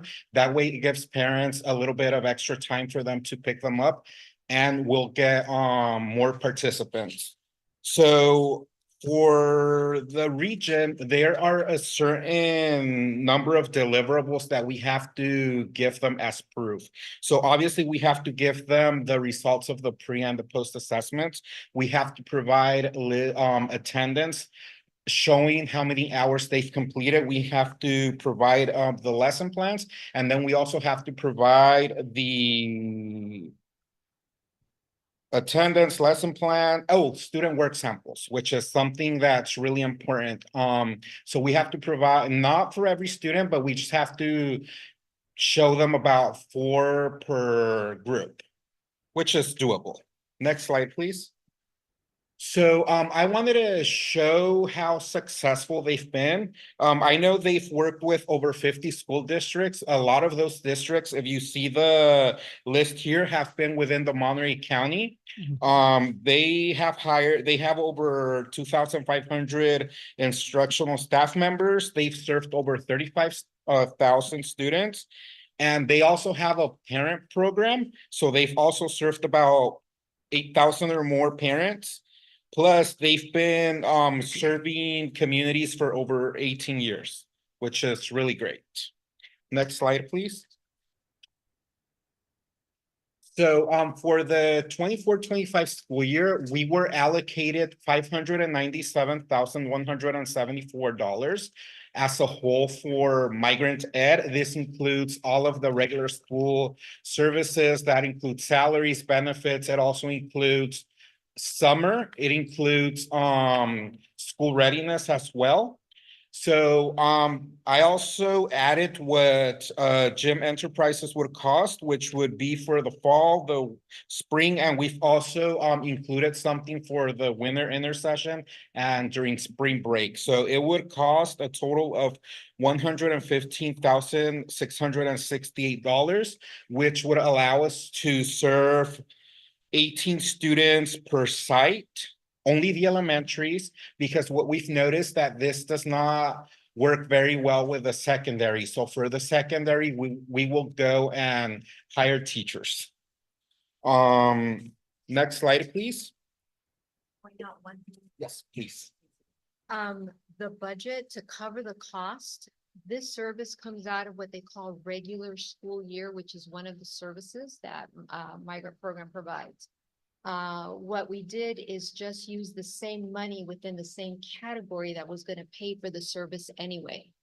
So with all the reshuffling and Jose's detective work, we were able to get enough to cover the contract within that same service area. So in essence, it's not impacting any of the other service areas that we have in the program. So that was kind of like the first test we needed to run. Is like, first of all, can we cover it and not impact the other services? And we were able to do it and got pre-approval from the region we needed to get that before we could present to you, and they were in support of it. So we're good as far as their perspective. And also to let you know, Migrant is going through a federal program monitoring review process for next school year. But what they are going to use, they are going to use all of the data from this year as the audit. So the feds are coming. And they're gonna come next year, and they're gonna be pulling all the data, all the work that we are providing for this year. So in essence, the target is to align all of our systems to align with those with the monitoring tools that they're gonna request. So we want to have all the evidence laid out, and that's one of the work that we're gonna be focusing in on this year. But I just want to make sure you were aware that the money is staying within the same service area and doesn't have an impact. It's approximately about 19% of the overall migrant budget. So it's a big service that we gotta get it right. Thank you, Ida. Yes, so I also included what the schedule timeline would look like. So we would be starting in the fall, September 19. So we would be starting at Elkhorn, Echo Valley, Castroville School, and Prunedale.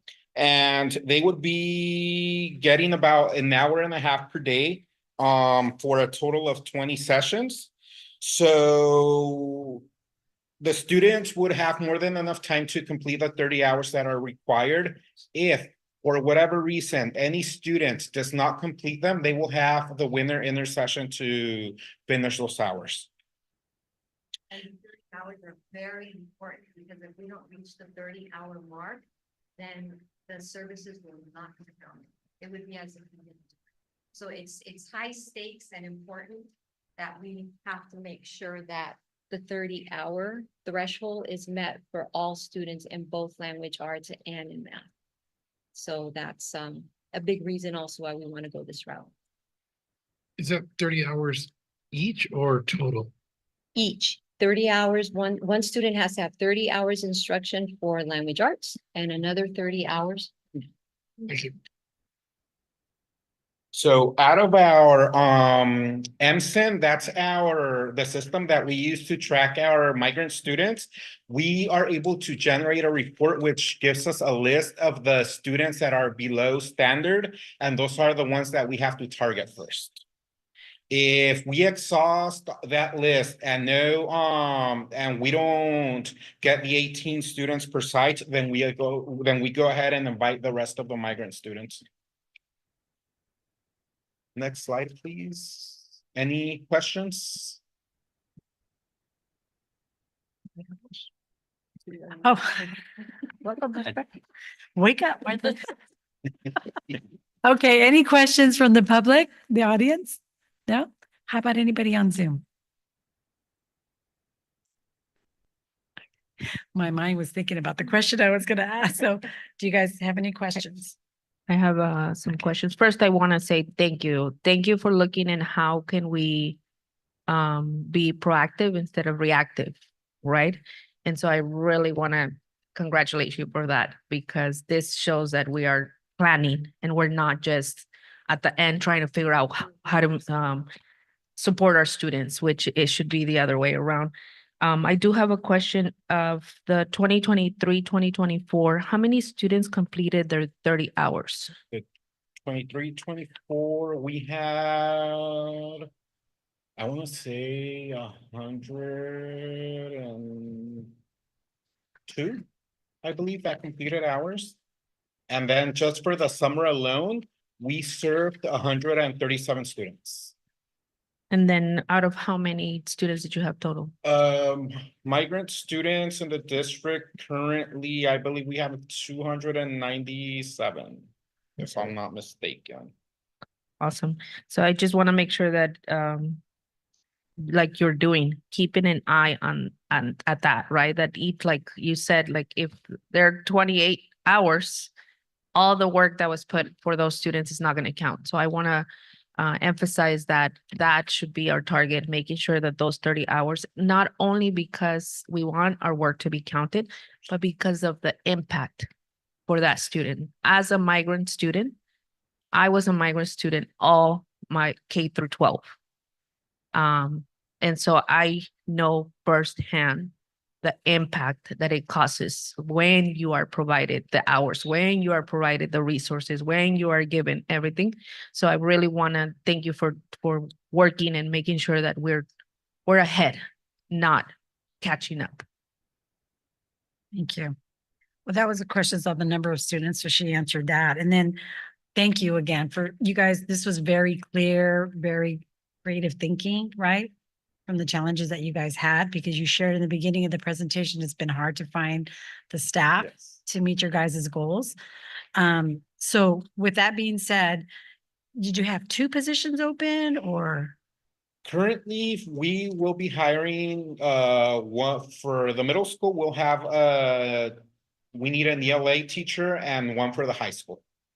Okay, so you do still have positions open? Yes. But this is taking the slot for the elementary Yes. students. Exactly. Did you have a position open for the elementary? We not yet, because we first wanted to go over the DSA and make sure that we were planning correctly instead of just posting positions and then kind of trying to catch up. So we decided, okay, let's sit down, go over it, plan and strategize, because otherwise it would have just gotten messy like in the past. Right. I'd have to, Jose's getting used to working with me, but when I started up that, second week in July, it's been go time since day one, our first meeting that we had, and acknowledging that this was a big, big program. And knowing even a few years back when I was doing migrant program, it was a very difficult program to implement because we had a hard time finding consistent staff for the students, and then that would impact the 30 hours that they needed. And this is when Margarita and I were a tag team, right? Yeah. So knowing that and then hearing Jose and the difficulties that they've been facing, it's like, we're not even going to post. We need a plan. Let's start working on this. So it took us about 3 different negotiations with the team, the gym enterprise, to come up with a contract that we felt was a good contract to present to you, which is what you're seeing right now. And so we're going based on past recent practice that, as Adriana said, there's no time to waste. We just got to get this right. So that's kind of like what we're doing. No, and we're working middle school. We're gonna get those postings up. We're dealing with some of the budgetary pieces right now. We're lining up, cleaning up the budget, working with business services, and we're ready to start posting for middle school and high school. And we want to post for all. I want requisitions in for all of the programs for the year, so everything can be encumbered with the budget. So the target is to get the whole year planned out, definitely before the first quarter. Okay, thank you. So just clarifying question. So this program only provides teachers for elementaries, because I heard you say it only works for the elementary students. Not we, but when Margarita Palacios was here, I know they tried it for the middle school. It didn't work out very well. Okay. Middle school students and high school students, even as it is with when we hire the regular teachers, it's a little bit of a touch and go with them. So this program, what I saw looking at past data, it just wasn't working. Yeah, they tend to do better when they know the teachers that are working with them, especially at the middle school. There has to be that. And I think we're going to touch upon certain people that we're thinking would be a good fit for it. And also with the high school, being more strategic with who's got the connection, who the students respond to versus the elementary. Going back to my elementary day stuff. I mean, I love the kids. They're going to go in and they're going to do stuff. And it's a very different developmental type of an approach. So I'm respecting the recommendations that I, heard from Jose and Moxie and, past experience. So it's like, okay, let's try this and see. And we're going to learn. So, but the elementary being the largest group. Well, thank you. Thank you for bringing this forward to us, on this great plan. So appreciate it. Any other questions? Can I add a request for you all to continue to give us an update on how things are going and how we're doing with those numbers, and what the impact is causing for our students? Okay, any other questions? No? All right, so are they we're ready to move on to the next one. It's an approval. Oh, it is an approval. So is there a motion? I'll second. All right. All in favor? Aye. Aye. Motion carried. Preferential vote. Aye. Yay. Do I need to announce that for the record? Okay.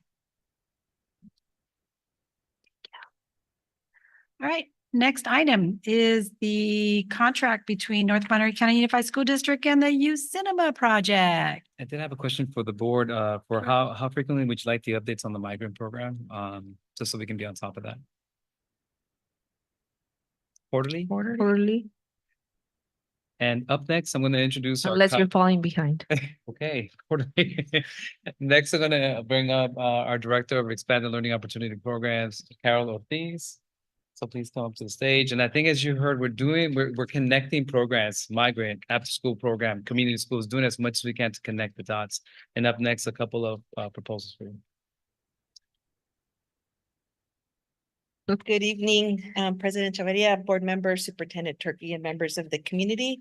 I have two contracts up for a discussion and potential approval. Youth Cinema Project and the After School Children's Theater and Arts.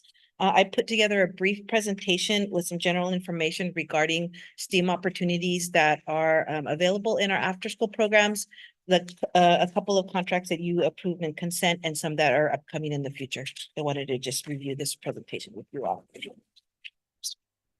First, next slide, please, Michael. Thank you. This slide is just a general overview of what our after-school programs look at the elementary, middle school on a daily basis during the regular days, non-restructured days.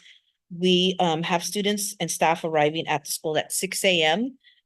Our staff are there to provide a safe place for students, for families who need to drop off their students before school begins. We provide something for the students to eat. We have those little ones who maybe need to take a little nap and get ready for the school day. We also provide, our staff provides culinary classes. There's a breakfast club going on, academic support. Students need to finish their homework. So there's plenty to do during that morning time before school starts. I just want to shout out to my staff as well. Being there at 6 a.m. every day is not an easy task. It's a big challenge. My phone is on at 6 a.m., but I'm not there physically, but I'm there spiritually with my staff. But I just really appreciate their hard work and their commitment to the program. Our staff are majority, our coordinators and educators are majority graduates from this district.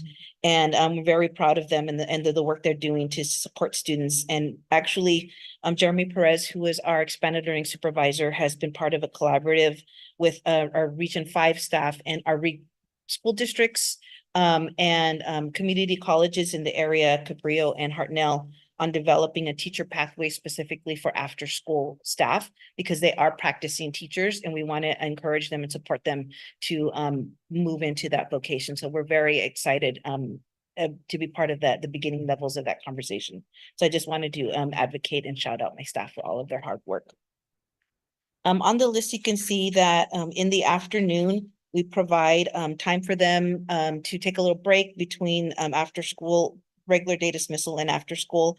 We provide an academic block to all of our students. It's critical that our students have the opportunity to work on homework or get some intervention support. We have certificated teachers who are going to be working in after school, and they provide a very important role to support the students there in any type of academic support that they need. So that partnership with certificated teachers is critical.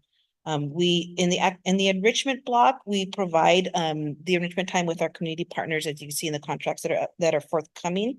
We also have our nest educators planning and implementing lessons. They're practicing teachers. They're doing a lot of STEM activities, a lot of project-based activities, hands-on activities, and that's their time to kind of practice their teaching skills. And then in the afternoon, clubs towards the end of the day, that's a more student choice, flexible time. We have our intramural sports groups at that time. We have culinary classes. We have our esports and things like that during those clubs in the afternoon at all of our schools. Next slide, please, Michael. This is just a snapshot of the Wednesday or restructured days for our sites. We have our students there nice and early right after school, and we keep them very busy, lots of rotations.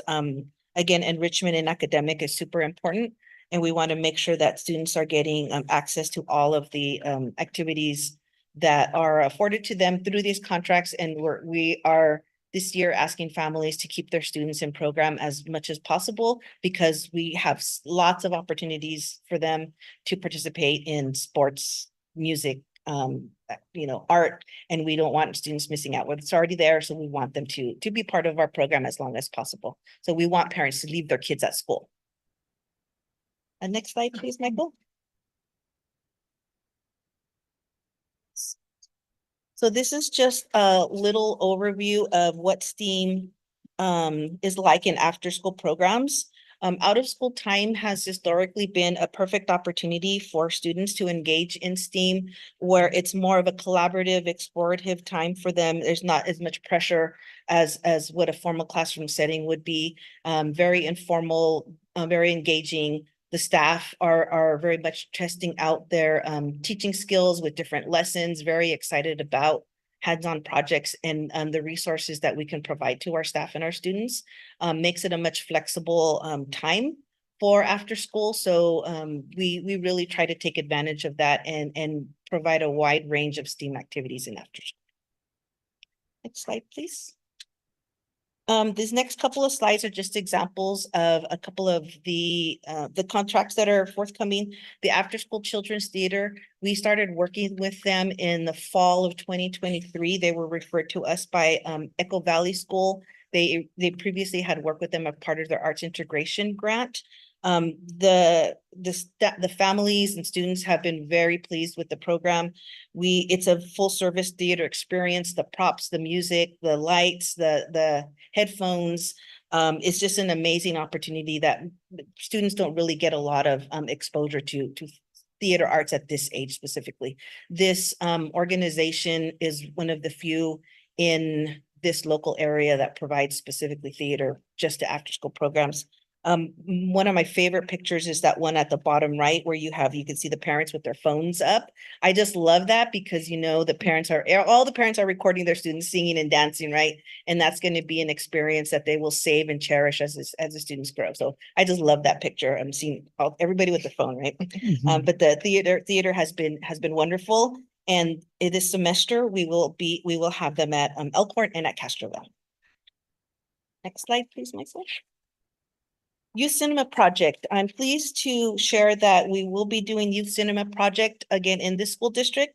Specifically, it will be in our after-school programs at Elkhorn, Echo Valley, and at the middle school.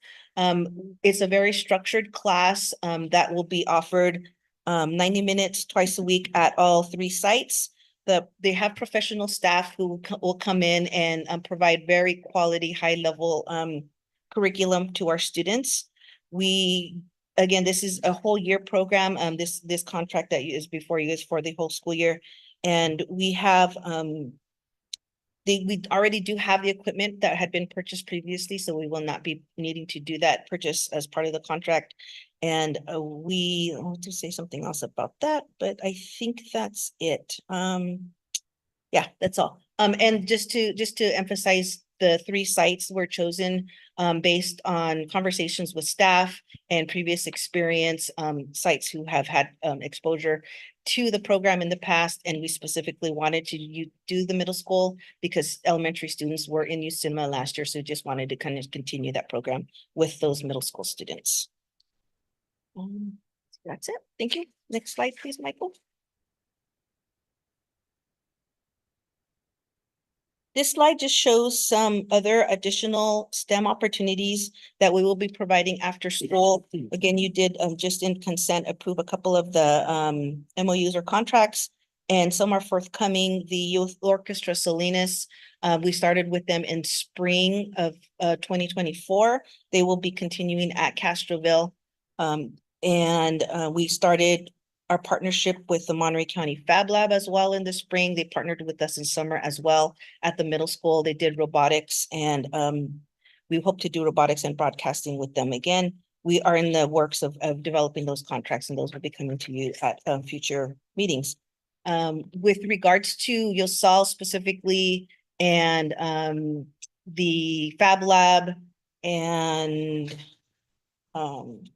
YCP, those programs are consistent every day or every other day programs that really ask the families or the students to be able to stay and attend on a regular basis, because the curriculum is built upon, everyday, curriculum culminating in big projects. So again, going back to what I mentioned in the beginning, we are asking families to keep their students in after school as long as possible, every day if possible. We want them there, and we want the students participating in our programs. Of course, if students have sports or catechism or other things like that, the state does allow for students to participate in those programs using what's called the parallel program form that we have available to families. And so we do save the students slots when the students need to go to those outside organizations and then come back. So we want, again, encouraging families to have their students enrolled in after school, but also supporting them as they attend those community events that happen a lot in Castroville. Next slide, please, Michael. And that's all. Thank you. Thank you. So I'll go ahead. I'll start with the audience. Any comments, statements? Okay. I just have a couple questions. I think all the programs you're bringing are amazing. I love to see all the new programs, old programs, and I was just curious to see if there's any type of programs for kids with special needs and disabilities that maybe we can incorporate. I know my son, he can't stay right after school till 6 o'clock. You wouldn't want him to. But if there's like maybe a 2-week program after school that these kids can enroll in for, sensory things or some type of thing like that, where they also can get the socialization with other students. So I was just my 2 cents. Great recommendation. I worked with Nest last year with academics for a trimester, and many of my students participated in the children's theater performance at Elkhorn. I absolutely loved it. Loved the program. Loved watching them rehearse. They would practice. My own students from my 2nd grade classroom would perform for my students before the show, practice after the show. They put on a performance for the students. I also went and watched them after school. Just so much pride walking around school singing their songs. It was amazing. And then as an auntie, 2 students at my school also, the Youth Cinema Project. My own nephew directed and starred in his film, and then was in another film that both premiered in LA, and he got to go to LA. So 2 amazing opportunities. He's gone places with his directing abilities. Yay, thank you for sharing. Okay, so we'll see if there's anybody on Zoom. You can raise your hand, and we have one. Okay, so let us know when you're ready. Anyone on Zoom would like to speak on this agenda item? Hello, can you hear me? Yes, we can.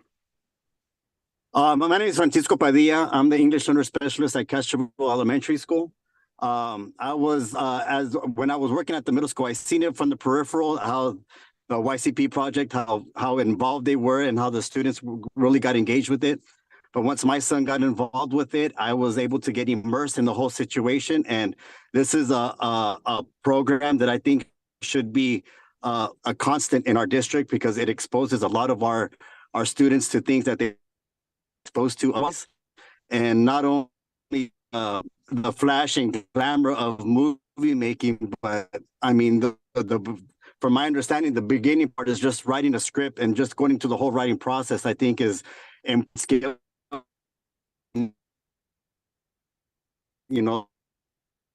But I agree. Thank you. I know it broke it towards the end, but we definitely heard, your message on supporting it, and your son was in it too. Did we capture everything? I think we lost him, huh? We're good. Thank you for your comment. Okay, So now I will pass it on to the board, and I'd like to start with our student. I think it's amazing that you guys have this program. One of my friends, one of the first friends actually that I've ever made in high school, he was part of the youth cinema project since elementary and middle school. And now he wants to study filmmaking. And I think that's great, even just if students want to have that as a hobby, but even just opening up that opportunity for them and letting them see what they really like and making that into a career for them. It's amazing. Thank So you. thank you. Thank you. That's why we do it. Yeah, Carol, thank you so much for your presentation. My question is, I know that the youth cinema project culminates with like a trip to Hollywood. Is that in the budget for the contract, or is that? No, the contract is just for the services. Okay. Yeah, that they're gonna be the mentors and the classes and stuff like that. So that'll, once we're getting closer to that time, I'll need to You'll figure cover out how that works. Yeah. Okay. Yeah. It'll be Okay. my first time dealing with that, so it'll be interesting. Okay, great. Thank you for your presentation. I think this is wonderful. This seems like really focused on elementary. Could you come back and tell us the kind of programs you have active at the middle school and the high school? I would love to know about that. And then I just want to remind you of the request for like student workers, student helpers. I'd love to hear about that next time. you come back, Yes, too. yes. Thank you. So for the middle school specifically, we do have Save Our Shores is specifically a middle school program. The Monterey County, the Fab Lab will be working at the middle school. Science My Way is also middle school, and YCP is middle school as well. And the high school program is not up and running yet, but I will give you some more information on that when it comes up. And the student helper job description, I have been working with Curtis and Antonio on that. We hope to bring it back to you soon. Thank you. Yeah, just thank you. And that's a really good question. Do we have any of our special ed students participate currently? Yes, we do. Attending after school and participating in the programs, yes. It really depends on what, if they have any particular needs that maybe they need a one-on-one or just more of a small group program versus our regular class. I work very closely with Allison, and they recommend the staff that would be the perfect fit for the student to attend after school. And then we do pay those staff to work those hours in the after school program to provide the support to students, depending on what the individual student need is. But I really, really like the parents' suggestion of having more like SEL, maybe types of, couple week program. That's a great suggestion. So, and Allison and her team are wonderful to collaborate with, so I can definitely work with them on providing something like that. And are you allowed to, especially students on IEPs, are you allowed to shorten the stay? Yes. Of after school?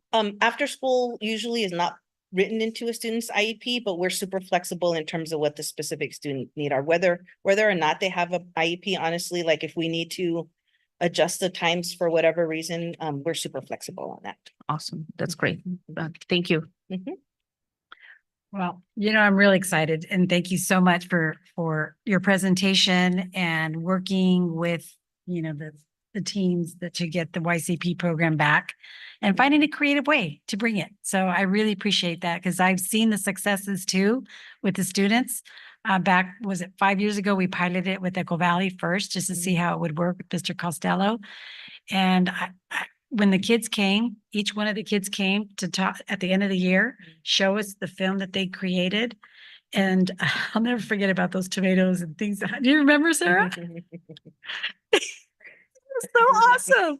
And it was like, but more than anything, when I heard the students, give a report, especially the little girl that was the director of the program, that Mr. Costello, I saw the mom crying in the audience. I started crying in the audience. It was just amazing. From then I saw the impact throughout all the years, so thank you for being creative and bringing this back to our district. I really appreciate it. And all the other things that you're doing. It was nice to see the schedule, to see how it works, with everything. Do you have like a waiting list? Do you, how does that work? Great question. Well, thanks for your advocacy. Thank you. Appreciate that. We do have a waiting list at Castroville. That is our largest program.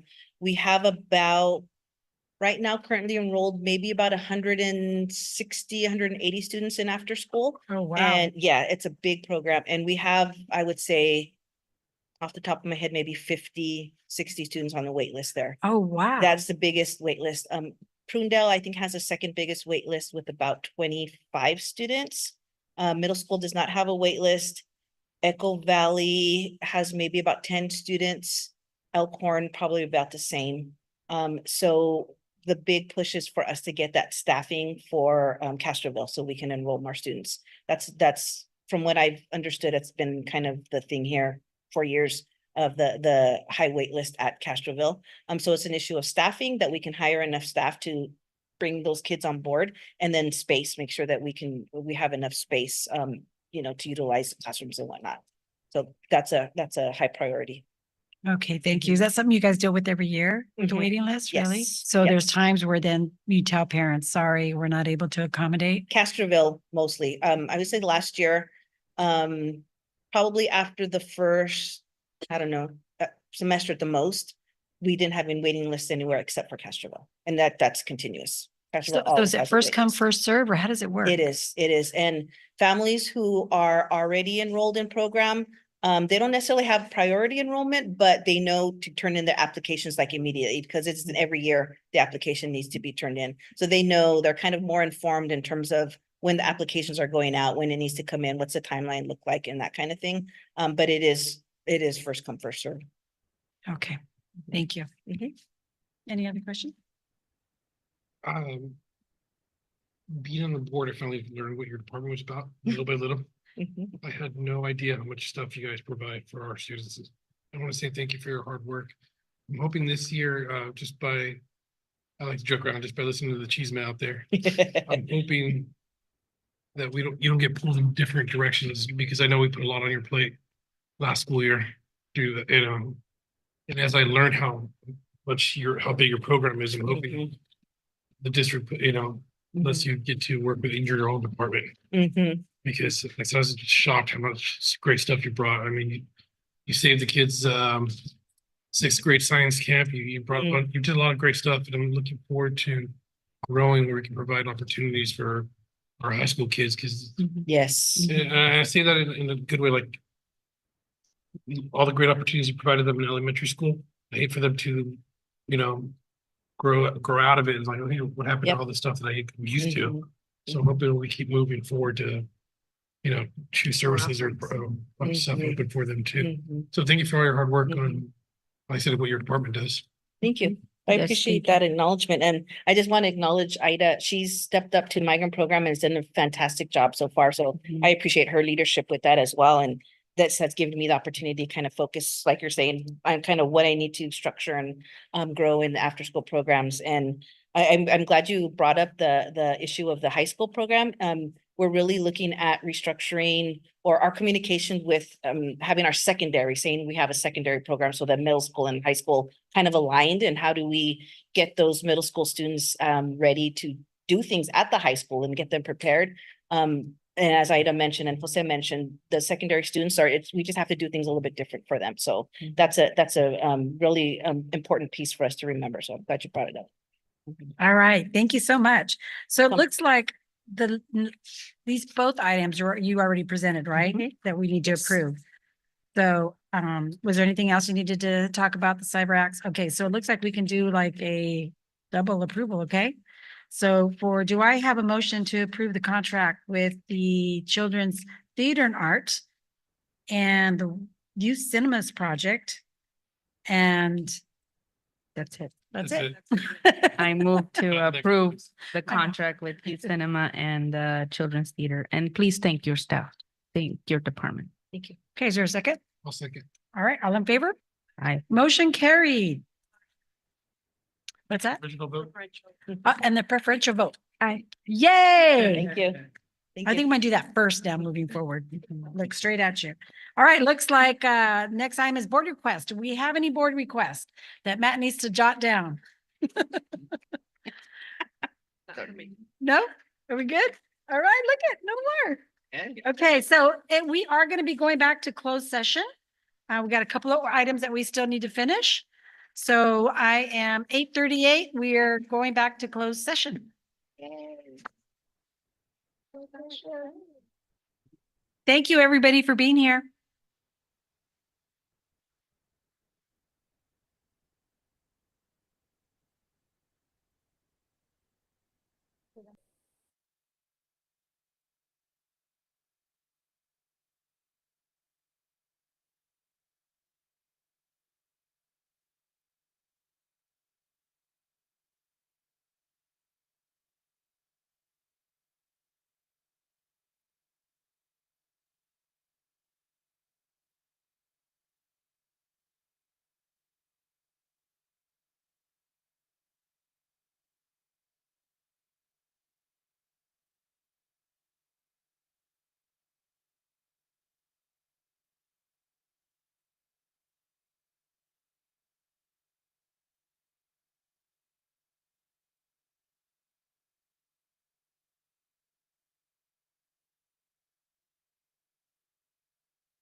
Okay, we are adjourning our closed session at 9:45 and there was no action taken.